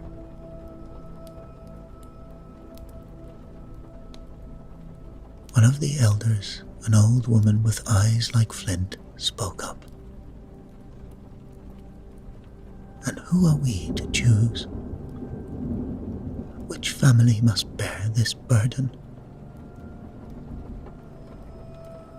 "It must be voluntary," Geralt replied, remembering the Whispering Lady's words. "The magic won't work otherwise."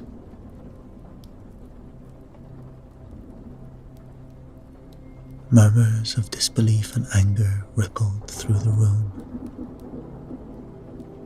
Yorick raised his hands, calling for quiet.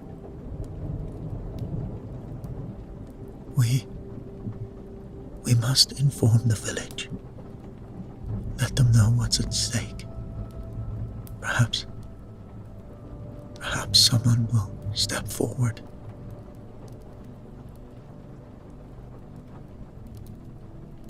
The news spread through Vulcan like wildfire.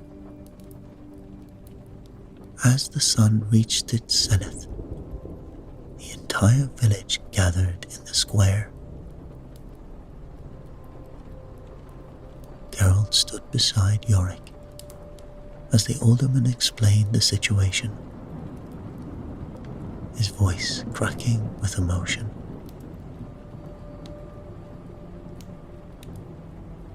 The Witcher watched the crowd, seeing fear, anger, and despair wash over their faces.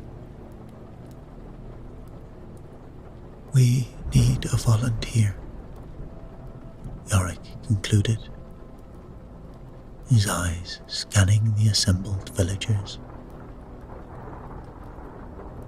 Someone to become the next guardian, to protect us all. Silence fell, heavy and oppressive. Mothers clutched their daughters close, while young women stared at the ground, unable to meet the pleading gazes of their neighbors.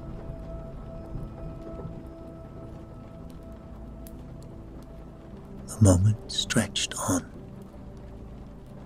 the tension building until it seemed something must break. And then a clear voice rang out. I'll do it. The crowd parted, revealing a young woman with fiery red hair and eyes that burned with determination. Liliana, the alderman's daughter, strode forward, her head held high. Gasps and cries of shock rippled through the gathering. Yorick stumbled forward, his face pale with horror. Lily, no. No, you can't. I can, Father, Liliana interrupted. And I will. You've always taught me that leadership means sacrifice. Let me prove myself worthy of that lesson. Geralt watched the scene unfold, his expression unreadable. He'd seen courage in many forms throughout his long life, but this was something rare indeed. Liliana turned to face the crowd. I go willingly to protect our village, our families, our future. Do not mourn for me, for I will become something greater, a guardian watching over you all.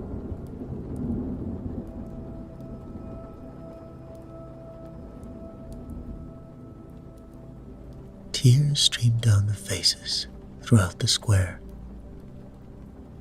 Yorick embraced his daughter, his body shaking with silent sobs. As Geralt looked on, he couldn't help but wonder if he'd made the right choice in bringing this burden to Vulcan. But as Liliana met his gaze, he he saw something that gave him hope. The spirit of humanity, facing the darkness with courage and sacrifice. The die was cast. The pact would be renewed. But the cost, Geralt knew, would be etched into the heart of this village for generations to come.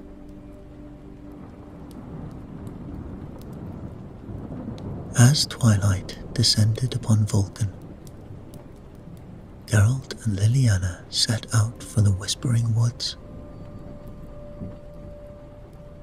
The village watched in somber silence as they passed, many reaching out to touch Liliana's hand or whisper words of gratitude. At the forest's edge, Yorick embraced his daughter one last time, his grief palpable in the fading light.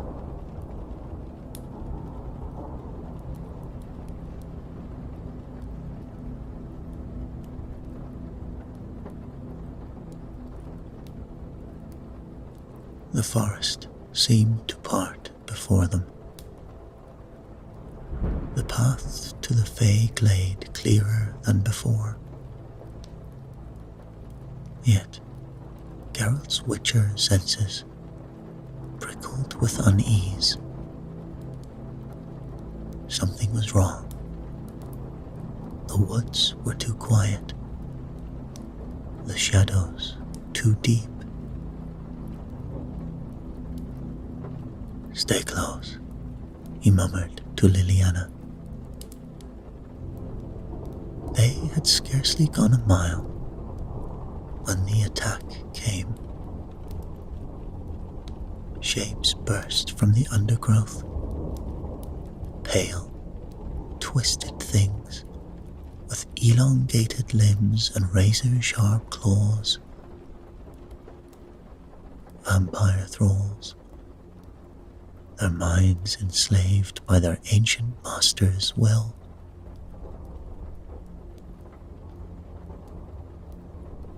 Geralt's sword flashed in the gloom, silver meeting flesh with deadly precision.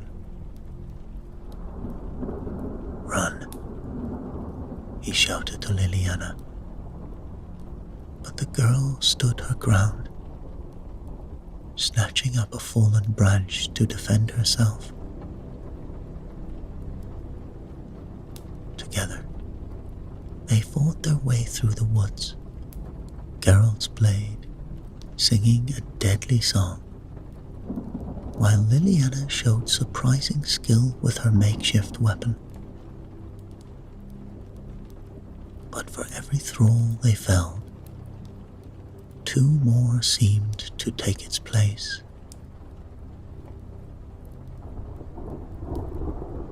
"We're close," Geralt panted, recognizing landmarks from his previous journey.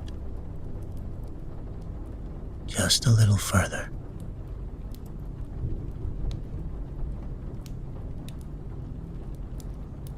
They burst into the Fey glade. The sudden light momentarily blinding them. The Whispering Lady stood waiting, her form shimmering with power. Without a word, she raised her hand, and a shimmering barrier sprang up around the clearing, holding the vampire thralls at bay. Quickly, the lady urged. The ritual must begin.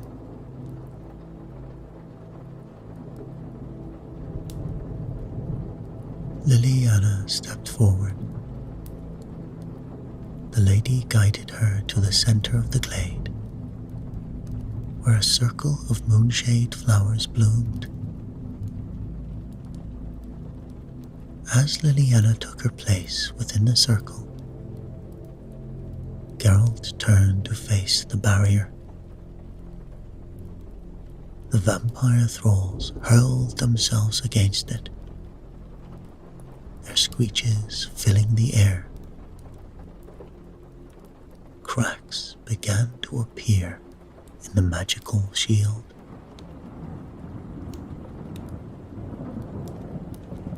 How long will it hold? Geralt called over his shoulder, readying his sword. Long enough, the lady replied, but only if it is not breached. You must hold the line, Witcher.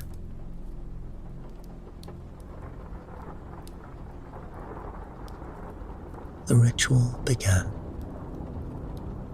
the lady's voice rising in an unearthly chant.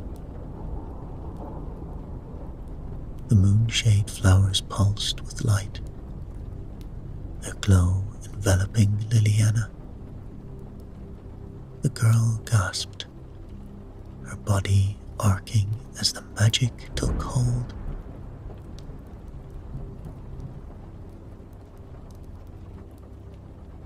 Geralt had no time to watch. The barrier shattered, and the thralls poured into the glade. He met them with steel, his blade a blur of motion. Igni flames searing the air. But they kept coming.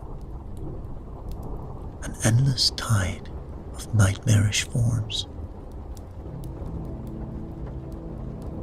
Behind him, Liliana's gasps turned to screams. The magic built to a crescendo, the very air humming with power.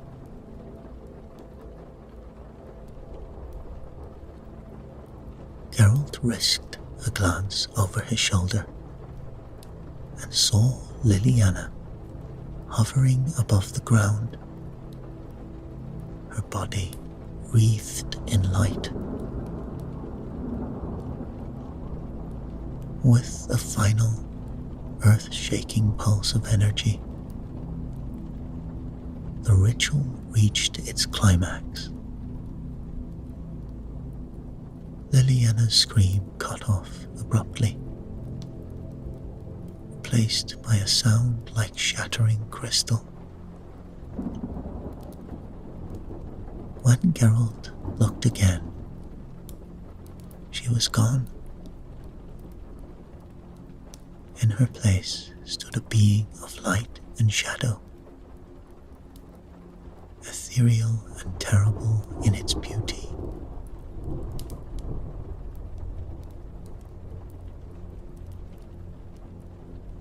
The vampire thralls recoiled, shrieking in terror. The newly transformed Liliana raised her hand, and a wave of pure force swept them away, scattering them like leaves in a glade.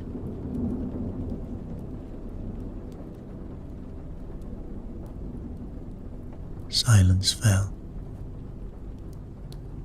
Geralt lowered his sword. The whispering lady nodded in satisfaction, her form already beginning to fade. "It is done," she said. "The pact is renewed. Vulcan is safe."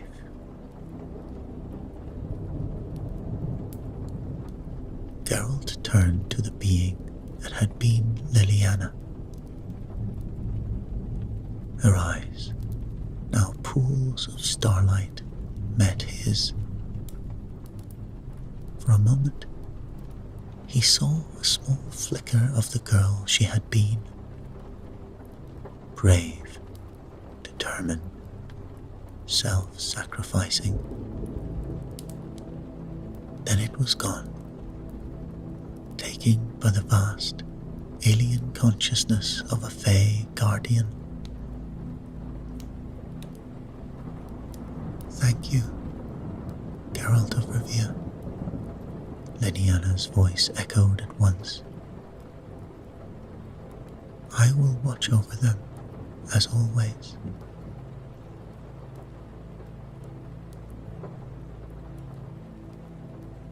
As Geralt made his way back through the now quiet forest, he couldn't shake the feeling that while a great evil had been averted, the price had been higher than anyone truly understood. The weight of his choices, of the lives forever altered by his actions, would stay with him long after he left Vulcan behind.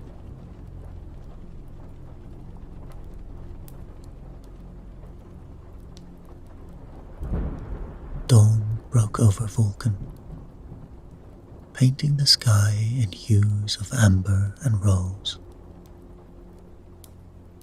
The village stirred to life. The air thrummed with an otherworldly energy, a reminder of the night's momentous events. Geralt stood at the edge of the Whispering Woods, his keen senses alert for any lingering threat. But the forest was calm. The malevolent presence of the vampire and its thralls notably absent.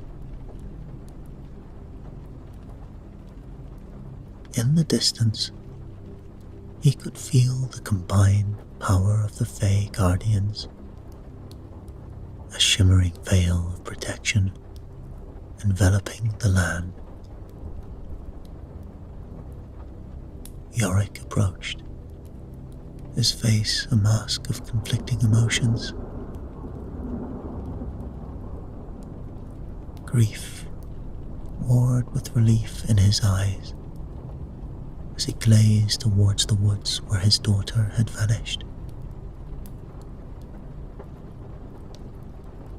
"Is it truly over?" he asked, his voice hoarse. Geralt nodded solemnly. "The immediate threat is gone. The pact has been renewed, and the Guardian's power holds the vampire at bay."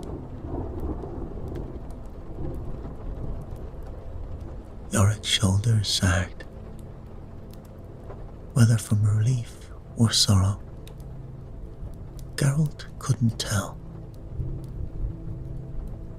The alderman reached into his coat, producing a pouch heavy with coin. "Your payment, Master Witcher," he said, holding it out. "Though it seems a paltry sum for what you've done, and what we've lost."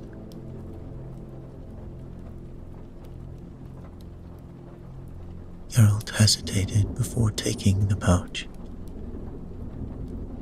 The weight of it felt insignificant compared to the weight of his choices.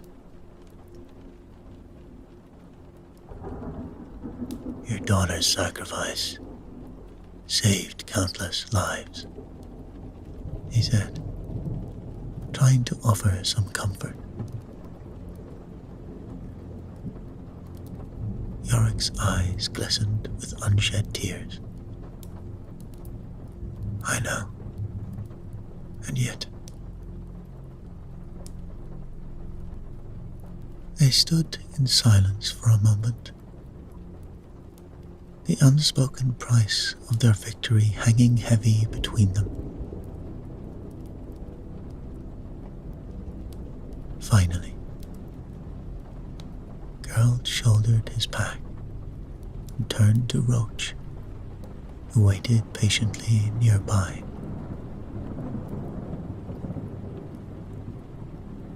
"It's time I moved on," he said. Yorick nodded, understanding in his eyes. "Will you return someday?" Geralt paused, one foot in the stirrup. "Perhaps," he replied, though they both knew it was unlikely.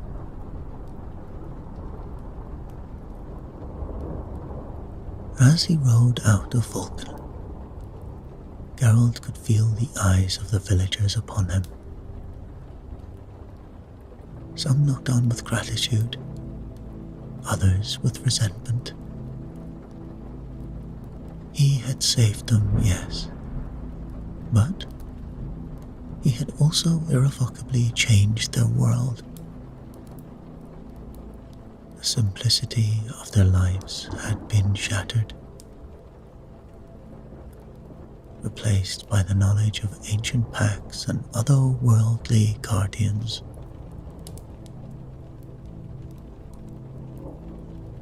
The road stretched before him, winding away towards new contracts, new monsters, new choices.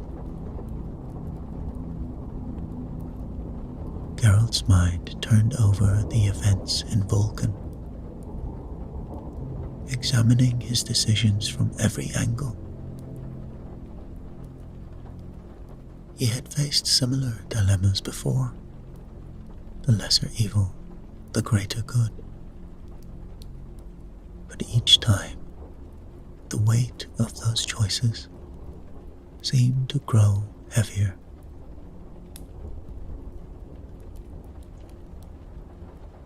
As Vulcan faded into the distance behind him, Geralt allowed himself a moment of reflection. The life of a witcher was never simple, never black and white. It existed in shades of grey, in the murky waters of morality, but there were rarely clear right answers.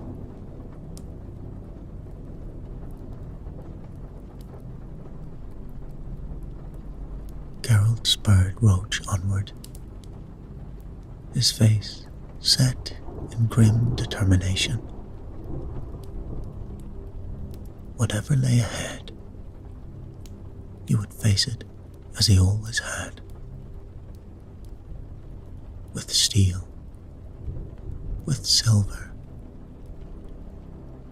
and with the burden of choice upon his shoulders.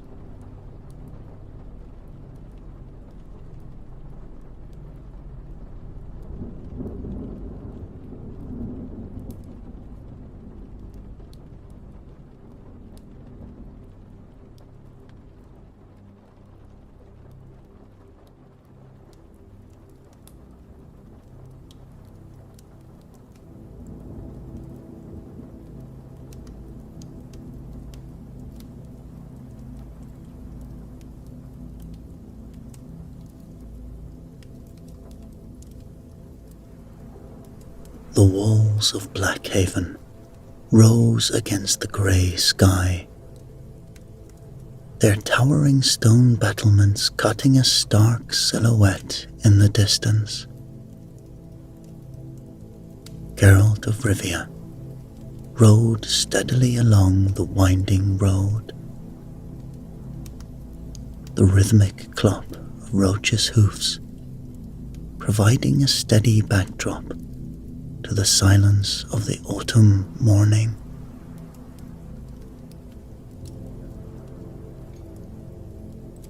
Unlike most cities he passed through, where the sounds of life and trade spilled far beyond the gates, Blackhaven's approach felt unnervingly subdued.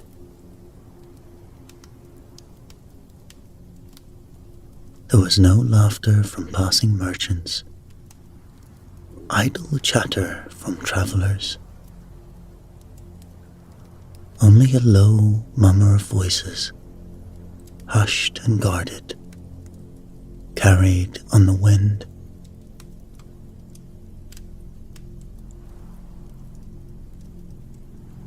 As he neared the gate, Geralt's keen senses caught the flickers of wary glances from the guards stationed above.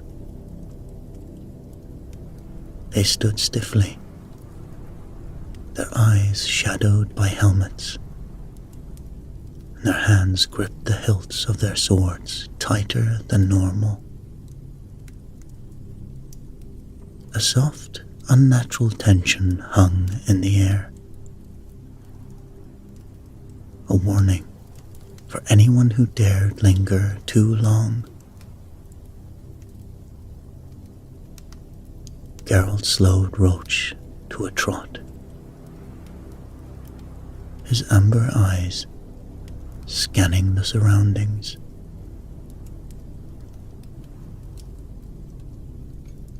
Blackhaven was known as a prosperous trade hub, a city of commerce and wealth, its streets typically bustling with merchants, entertainers, and townsfolk. But as he entered through the grand gates, there was an undeniable sense of unease clinging to the cobbled streets.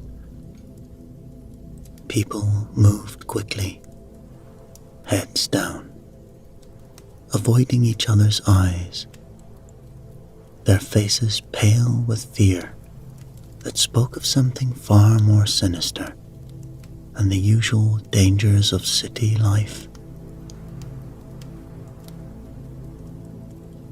Geralt's gaze flicked to the marketplace, where normally the scent of baked goods and the rattle of coins would fill the air. Instead, half the stalls were closed, their shutters bolted, as if bracing for an unseen storm. The few merchants that remained traded in whispers, their hands moving nervously as they passed goods without a word.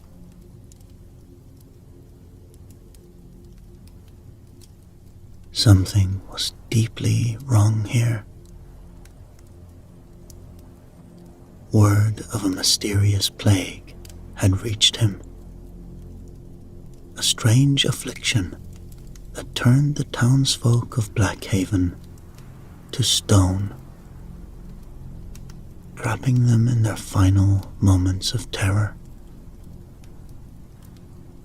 It wasn't the first time Geralt had heard tales of curses and deadly enchantments.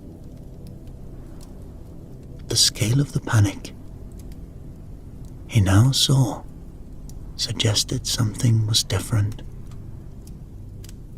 something far darker.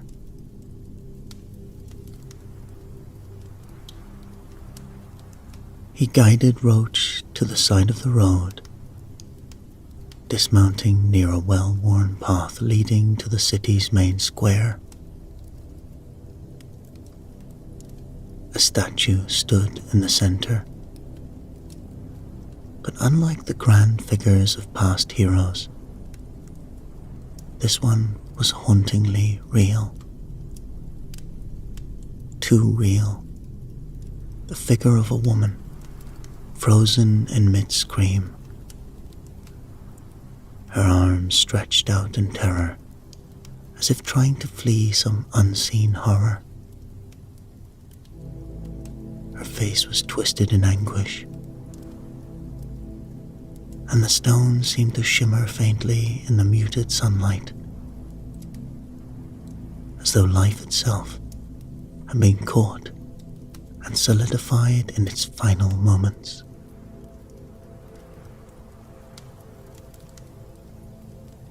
Geralt approached the statue, his medallion humming faintly beneath his armor. Magic, old, powerful, and unforgiving, clung to the stone like a second skin. He crouched down, examining the details of the transformation. The unnatural smoothness of the stone,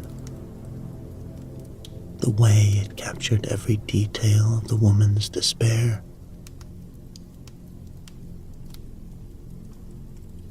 The plague wasn't simply killing these people, it was trapping them forever. The sound of hurried footsteps approached, and Geralt rose to meet the man who had called him here. A tall, broad-shouldered figure, wearing the deep green and silver colors of Blackhaven's guard, stopped a few paces away. His face was etched with lines of exhaustion and fear. But he forced a stiff smile as he nodded his greeting. "Witcher," the man said, "Mayor Thornwood is expecting you." Geralt gave a short nod, his gaze lingering on the statue for a moment longer, before turning toward the city hall, already sensing the weight of a deeper mystery unfolding before him.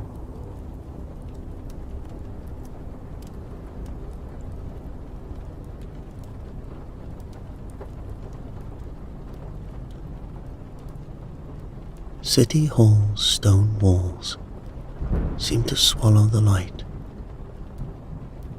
casting long shadows across the somber chamber. Geralt stepped inside, where Mayor Cedric Thornwood stood by the window, his back tense. "Witcher," the mayor greeted, turning with a weary look. "You've seen the statues?" Geralt nodded, his eyes falling on a figure of stone in the corner.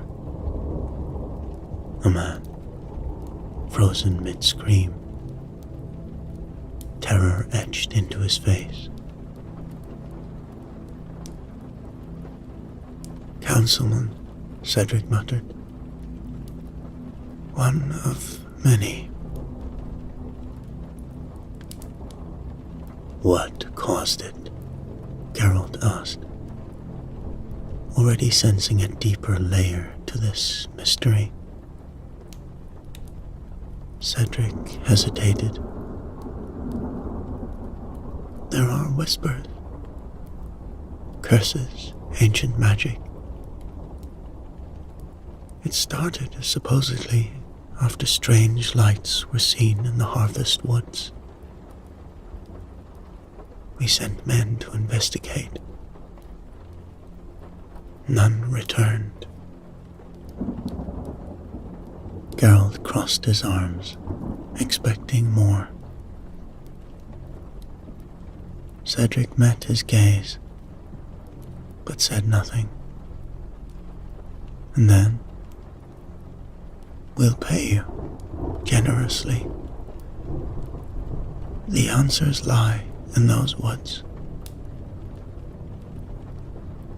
Geralt studied him, sensing there was more than the mayor let on. "I'll find out."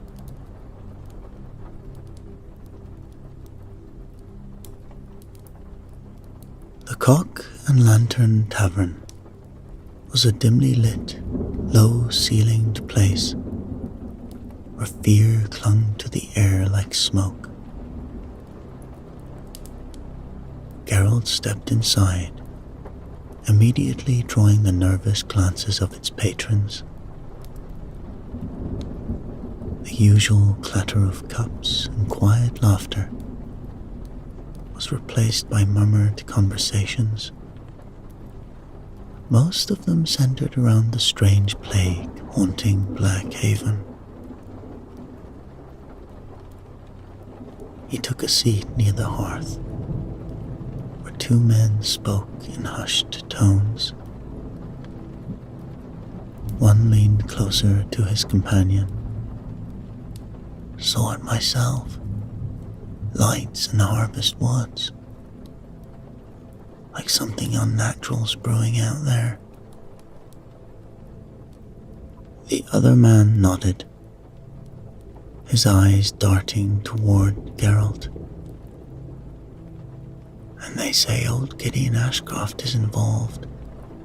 That alchemist. Always meddling with things better left alone." Geralt's ears perked up at the mention of the name. "Ashcroft?" he asked. One of the men hesitated. "Aye, it was said he was exiled for his dangerous experiments. But rumor has it he never stopped.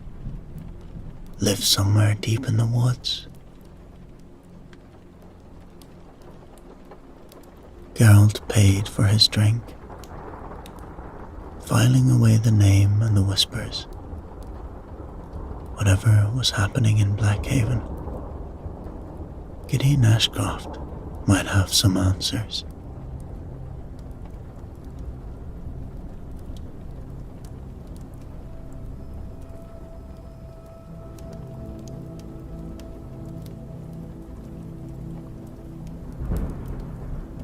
The harvest woods stretched before Geralt. Twisted maze of ancient trees shrouded in mist. His medallion vibrated faintly, alerting him to the magic in the air.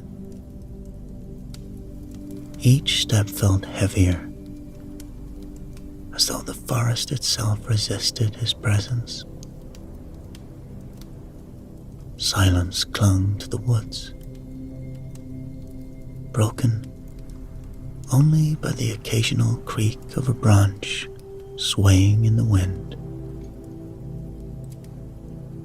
Ahead, a figure emerged from the fog, graceful, calm, and seemingly part of the woods themselves. Her robes blended into the greenery, her hair entwined with vines. She approached with the ease of someone who had no fear of the dangers lurking around.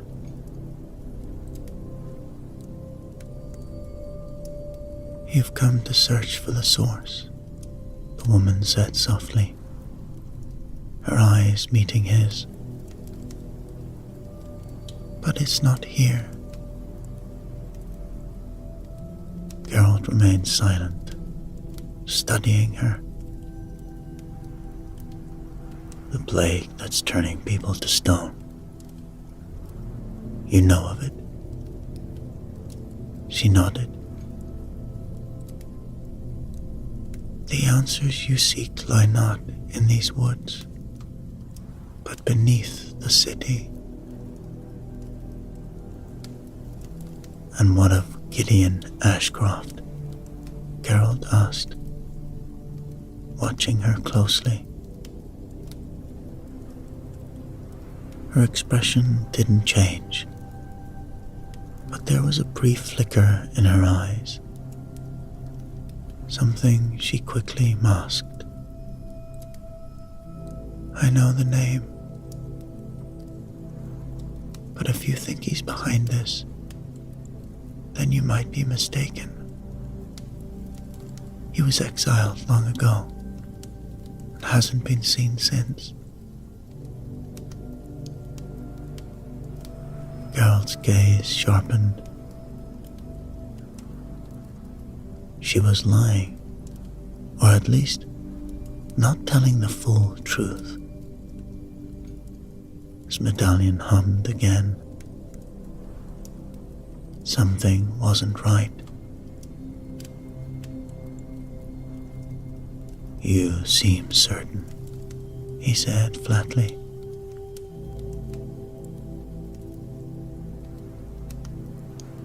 Her gaze held his, calm but unyielding. "My name is Elowen. I've lived in these woods for years. If he were here, I would know." The air between them thickened, tension crackling beneath her serene exterior. Geralt said nothing more, but as he turned to leave, he knew Elowen was hiding something. Whatever it was, it would need to be uncovered. Just not here, and not now.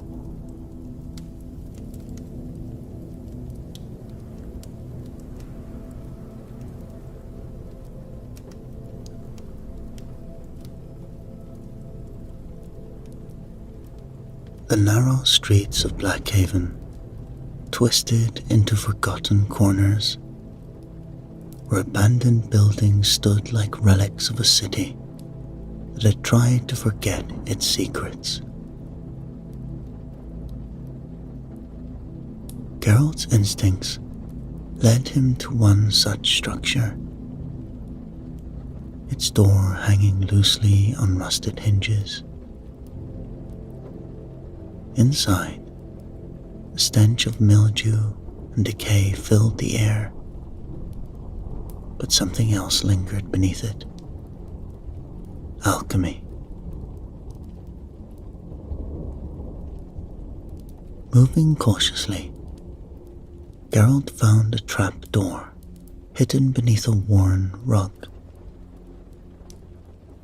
With a grunt, he lifted it, revealing a staircase that spiraled down into the earth. The descent was cold and silent, and at the bottom, a heavy wooden door barred his way. It creaked open, revealing a gigantic hidden laboratory, a maze untouched by time.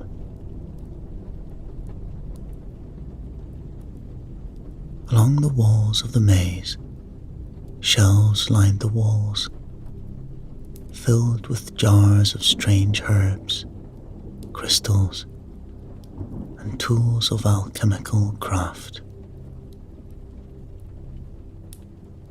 Soon, he found a table cluttered with scrolls and vials, the remnants of ongoing experiments. Geralt's sharp eyes caught sight of a stack of notes, one page bearing the signature G.A. He scanned the documents quickly. They detailed experiments on harnessing elemental earth magic, using it to petrify living beings. His gaze darkened as he realized the implications. Among the notes, a name kept appearing: Lyra, an assistant who worked at the local potion shop. She had obviously helped with some of these experiments. Folding the papers, Geralt pocketed them and turned towards the exit. He had a new lead, and he intended to follow it.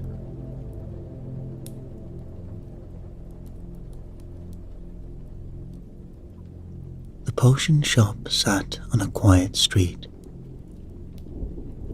its door half open,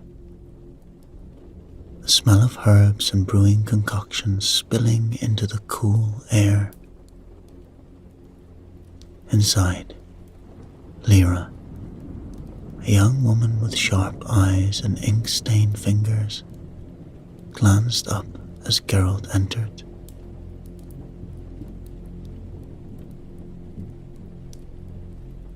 "I'm here about Gideon Ashcroft," Geralt said, watching her closely.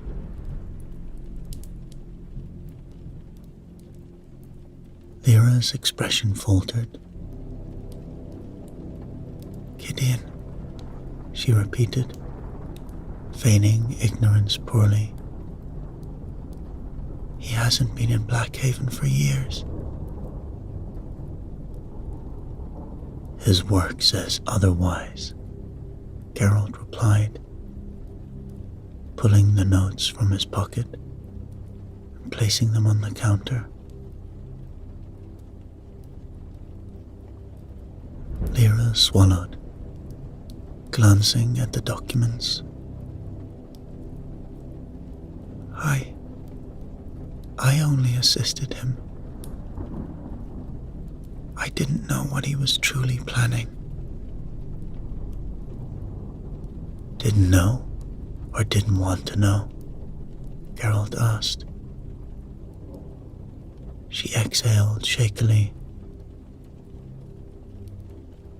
"I think he was obsessed with immortality. Thought he could manipulate the forces of life and death. He was exiled for it, but I don't think anything would stop him."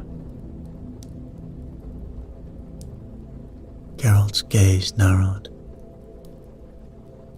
"Is he the cause of this plague?" I don't know," she whispered, clearly terrified. "But whatever's happening, he's involved. I'm sure of it."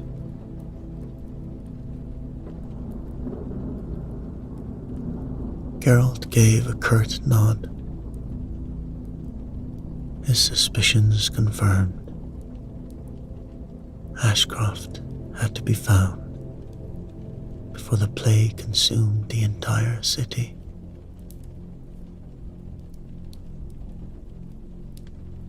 Geralt entered Mayor Cedric's office, the lavish furnishings doing little to soften the tension between them. Cedric stood behind his desk, his expression calm but guarded.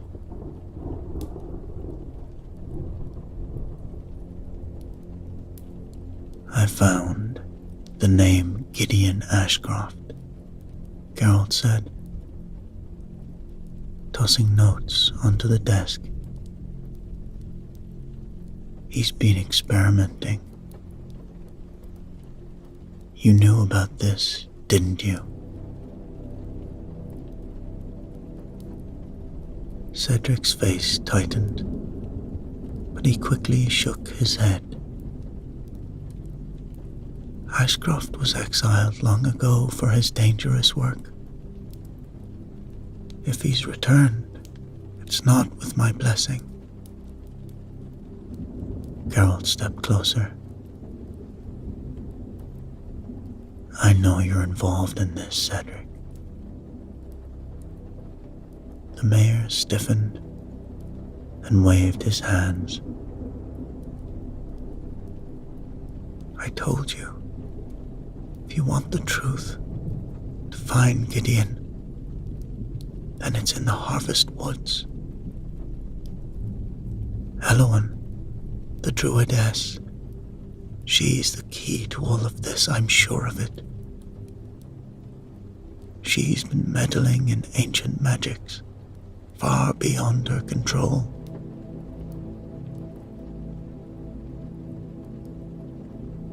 Geralt studied Cedric's face, sensing his desperation to divert attention.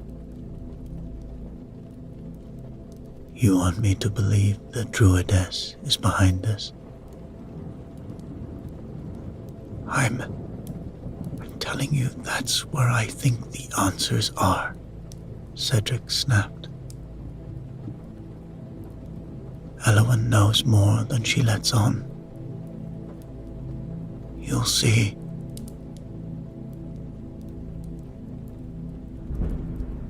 The deflection was clear, but Geralt said nothing more. As he left the mayor's office, suspicion weighed heavily on his mind. Cedric was hiding something, and he was trying very hard to keep Geralt's focus away from the city.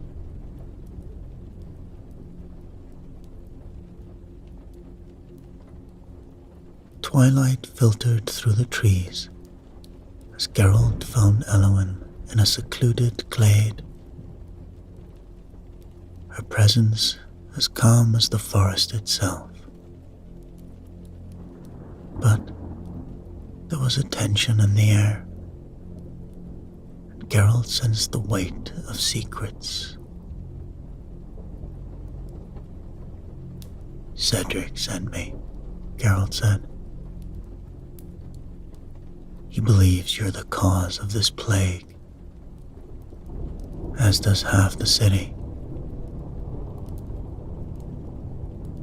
Elowen's eyes flickered with irritation,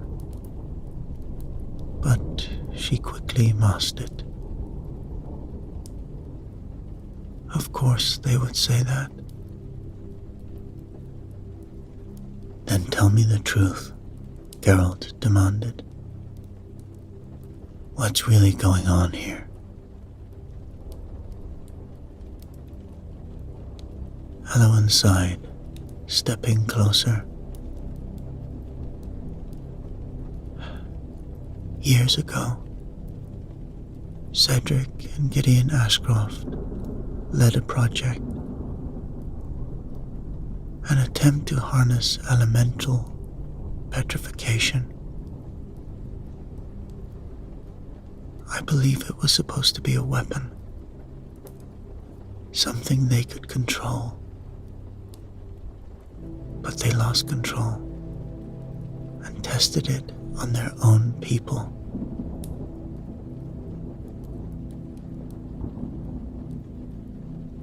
Geralt's eyes narrowed. And you did nothing? I tried to stop it, Elowen said.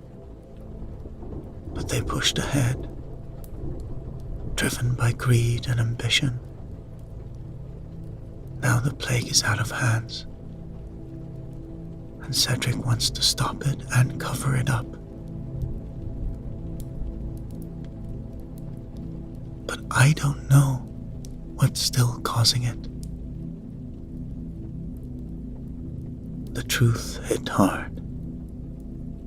Cedric had sent Geralt to the woods to throw him off the real trail. He had to return to the city, and fast.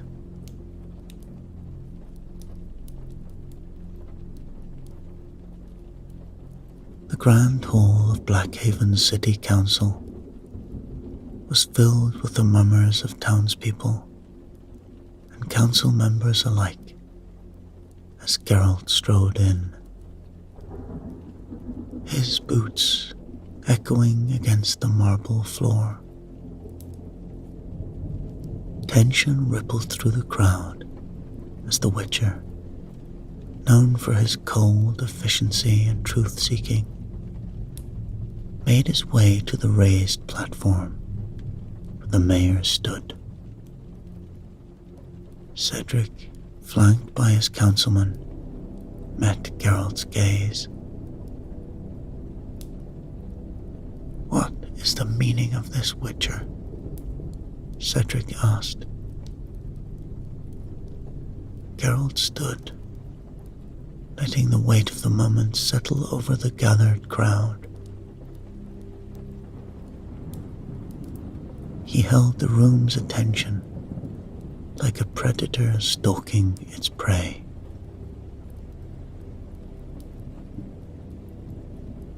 "I've uncovered the truth about the plague," Geralt said. "It didn't come from the woods. It came from experiments you and Gideon Ashcroft conducted. Experiments you failed to control."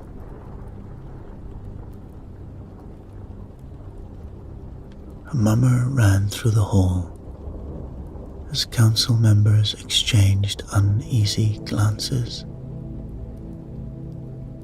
Cedric's expression tightened, but he quickly schooled his features into a mask of indignant authority. "That's a lie," Cedric said. "Ashcroft acted alone. His exile was proof enough that we—" "You knew," Geralt interrupted. "You knew about the project. You supported it. You funded it. When it spiraled out of control, you tried to cover it up. And now people are dying, turned to stone because of your greed."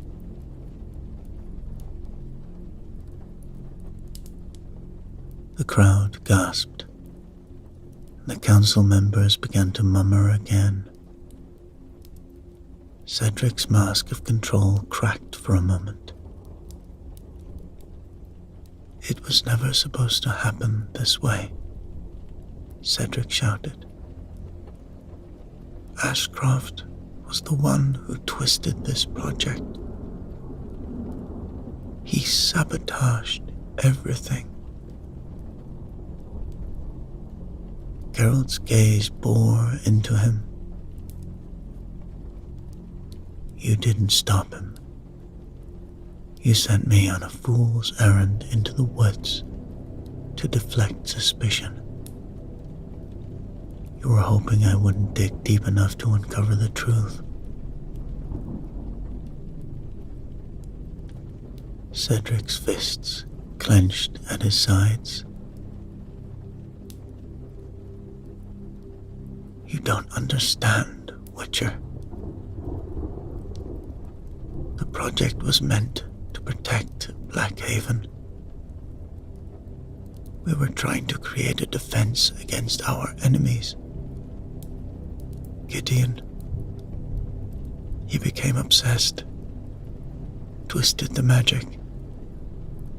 We had no idea it would go this far. Your defense was built on the backs of innocent lives." Geralt shot back. "You and your council tested it on your own people. The plague wasn't an accident. It was the result of your reckless ambition."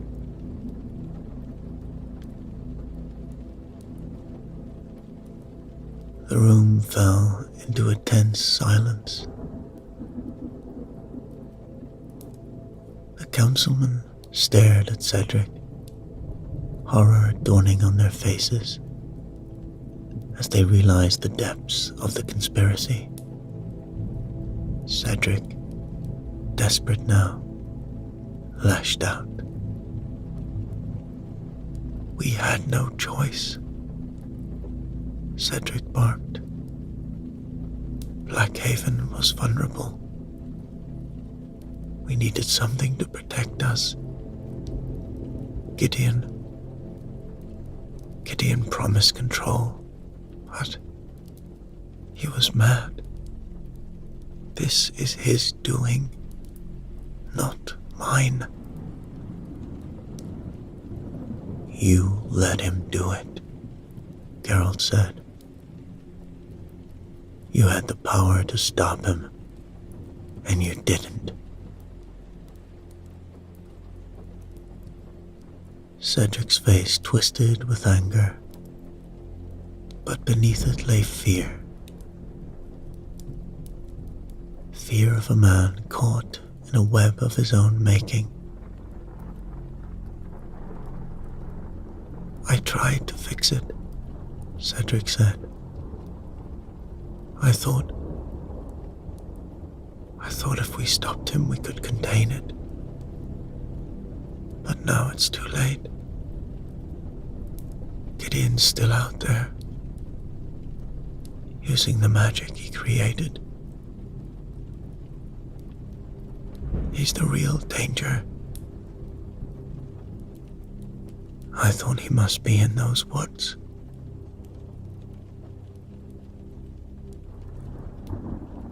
Geralt took a step back, letting the room absorb Cedric's admission. The crowd, once filled with hushed mummers, now looked to Geralt for his next move. The true villain was clear now. Gideon Ashcroft, the one who had taken Cedric's greed and turned it into something far darker.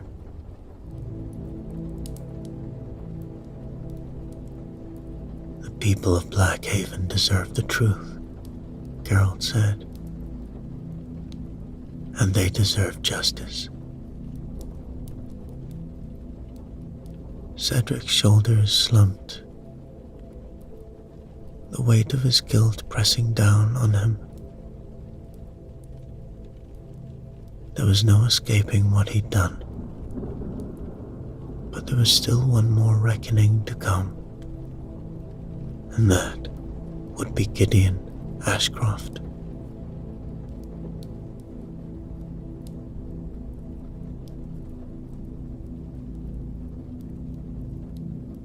The maze beneath Blackhaven twisted and turned. Stone corridors of a laboratory, cold and damp with age.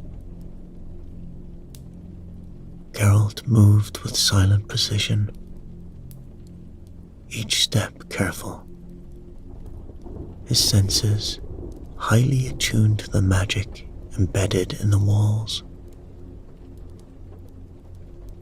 Dim, flickering light revealed traps. He dismantled them methodically, his focus unbroken. The path narrowed, leading him deeper into the bowels of the city. This maze was much larger than he imagined. And ahead, the faint glow of something unnatural pulsed rhythmically. The magic in the air was palpable now, humming with a dangerous intensity. Geralt tightened his grip on his sword, knowing he was close to Gideon's lair.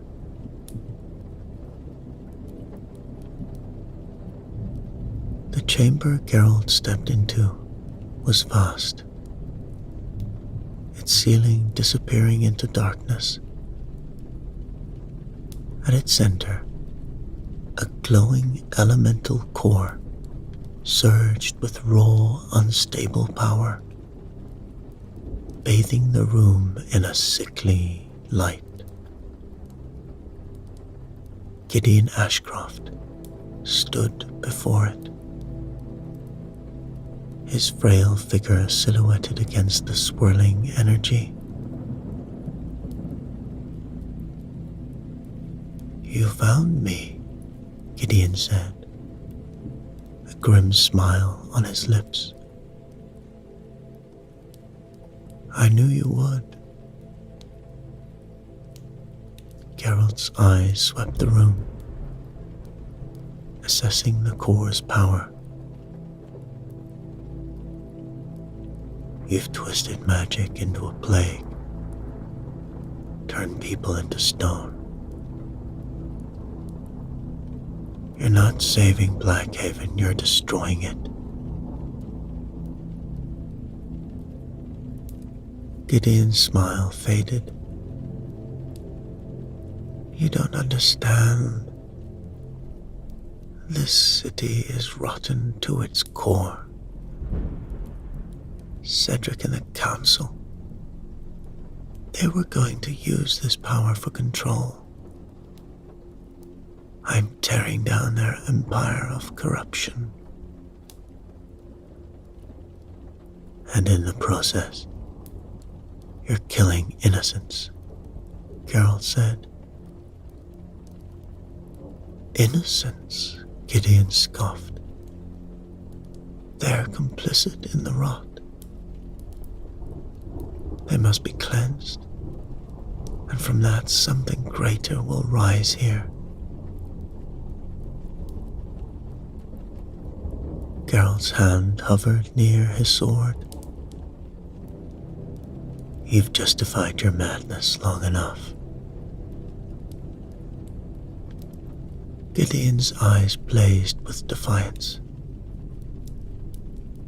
"You can't stop what's coming, Witcher. This city will fall, and I'll be the one to rebuild it." The energy from the core crackled through the chamber. Geralt steeled himself. Gideon's twisted vision had to end.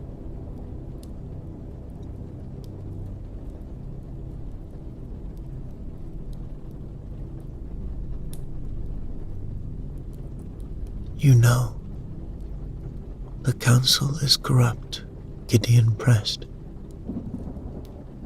"They would have used this power to crush their enemies, to tighten their grip. I'm offering freedom." "That's not freedom," Geralt said. "You've become what you claim to fight against." Gideon stepped closer. "You understand sacrifice, Witcher. Sometimes we have to destroy the old to build something better. Join me. Help me fix this city." Geralt's gaze hardened. "You think all this death can be justified? I don't cross that line. No one should." Gideon sneered. "You're blind to the greater good."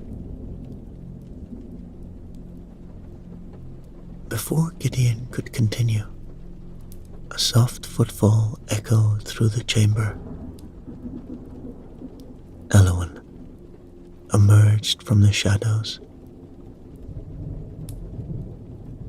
"Elowen," Geralt said, suspicion etching his voice. "What are you doing here?" Gideon's eyes widened in recognition. "Sister." Geralt's hand instinctively moved to his sword. "Sister?" Elowen stepped between them, raising her hands. "Enough. This madness has to end." Gideon's tone softened. I did this for us, for Blackhaven, to protect you from them. Tears welled in Elowen's eyes. I know you did, Gideon. I wanted change too, but you've let it consume you. Geralt watched them. We can still stop this, Elowen pleaded, but not with more death. This ends now, brother. The tension in the chamber shifted. Family, vengeance and loyalty clashed with the fate of Blackhaven hanging in the balance.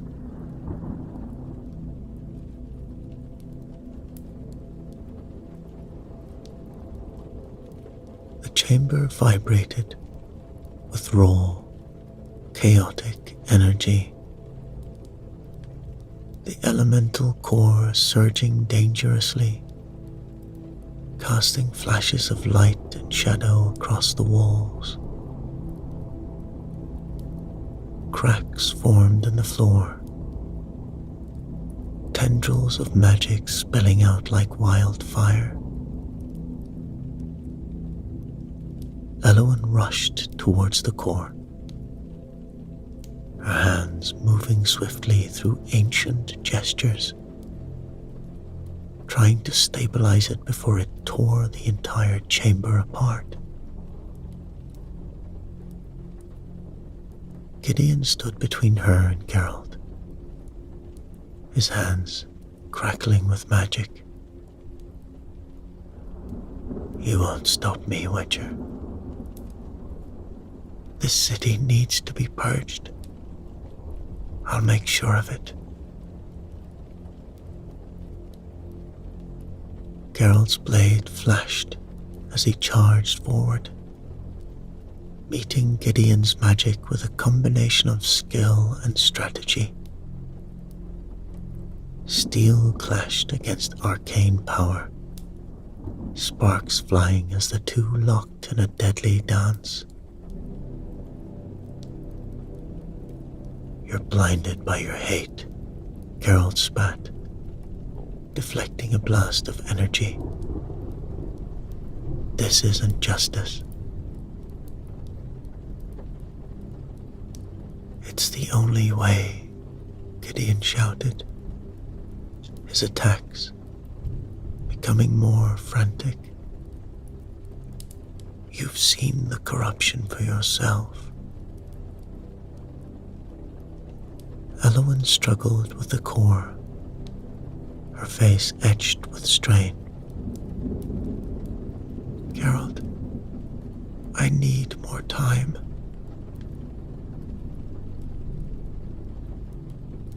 Geralt sidestepped another strike, pushing closer to Gideon. Killing them won't fix this. You're no savior. You're a destroyer. Their weapons clashed again, but this time, Geralt saw weakness in Gideon's movements, his desperation fueling his power, but also blinding him. In a swift motion, Geralt knocked Gideon off balance. His blade pressed close to the alchemist's throat. End this, Geralt growled. The chamber shuddered violently, cracks spreading as the core destabilized further. Gideon's eyes flashed with defiance. But as he lay pinned beneath Geralt's blade, something in his gaze shifted. The madness flickered, replaced briefly by regret.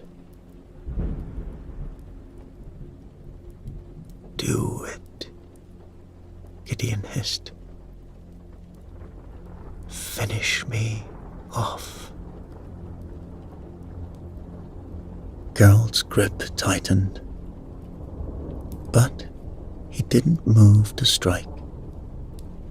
Instead, he bound Gideon's hands, pulling him roughly to his feet. I won't become like you. Gideon's face twisted. You think mercy will save them? You're a fool, Witcher. Geralt didn't stop, dragging Gideon away from the core as Elowen chanted faster, her voice rising above the chaos. The core flickered, then pulsed, releasing a final surge of magic before collapsing in on itself.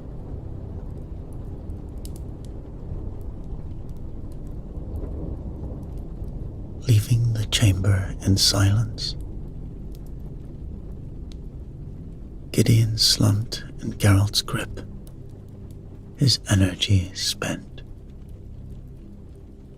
You've doomed them all, he muttered weakly. No, you did that long ago, replied Geralt. With the elemental threat neutralized, the chamber started to crumble around them, but Blackhaven still had a chance, thanks to the Witcher.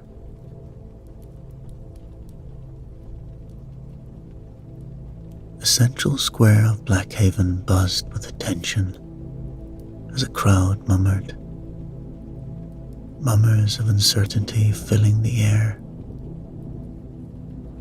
Geralt stood at the forefront, Elowen by his side, as they faced the citizens and council members. The evidence of the conspiracy, the documents, the admissions from Gideon and Cedric, lay bare for all to see. This plague wasn't a curse, Geralt said. It was created here, by your leaders. An experiment with forbidden magic. They sought to weaponize this magic, but it spiraled out of control. Elowen stepped forward. Blackhaven can heal, but it starts with acknowledging the truth. Corruption must end. Days later, Blackhaven was a city in upheaval. Mayor Cedric and several of his conspirators had been arrested, their fate now in the hands of the law. The streets were still tense, but there was an undercurrent of hope, a sense that something was changing. Geralt watched from a distance as Gideon Ashcroft, bound and subdued, was led away by the guards. The alchemist's expression, a mix of bitterness and defeat. This isn't over, Gideon mustered, casting a final glance at Geralt. The city will fall. Maybe, but not today.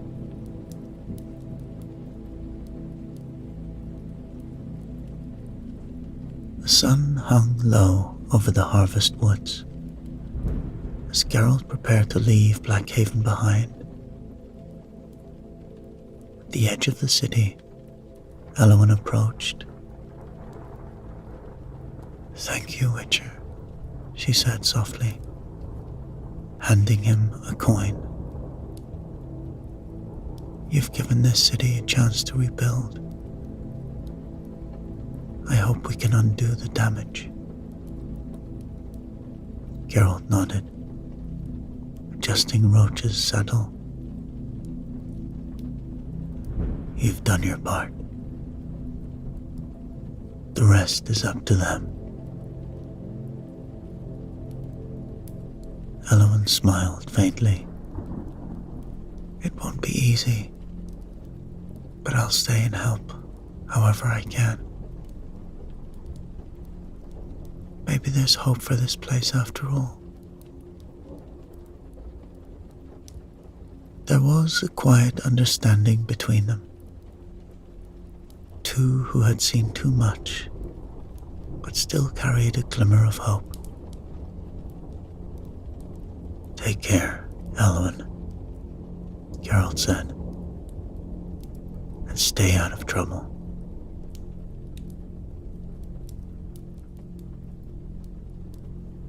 As Geralt rode away from Blackhaven, the city slowly fading into the distance,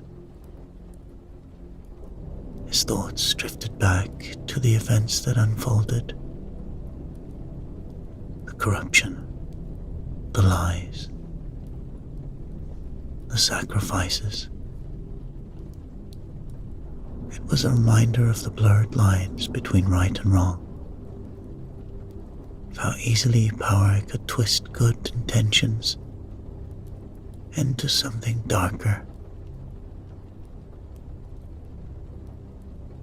The road ahead stretched out before him, quiet and empty. Geralt knew the world wasn't black and white.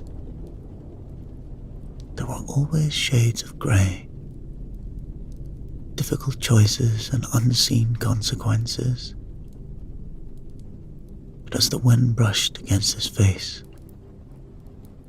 he found some solace in knowing that, for now, he had done what was right. That, in the end, was all he could offer.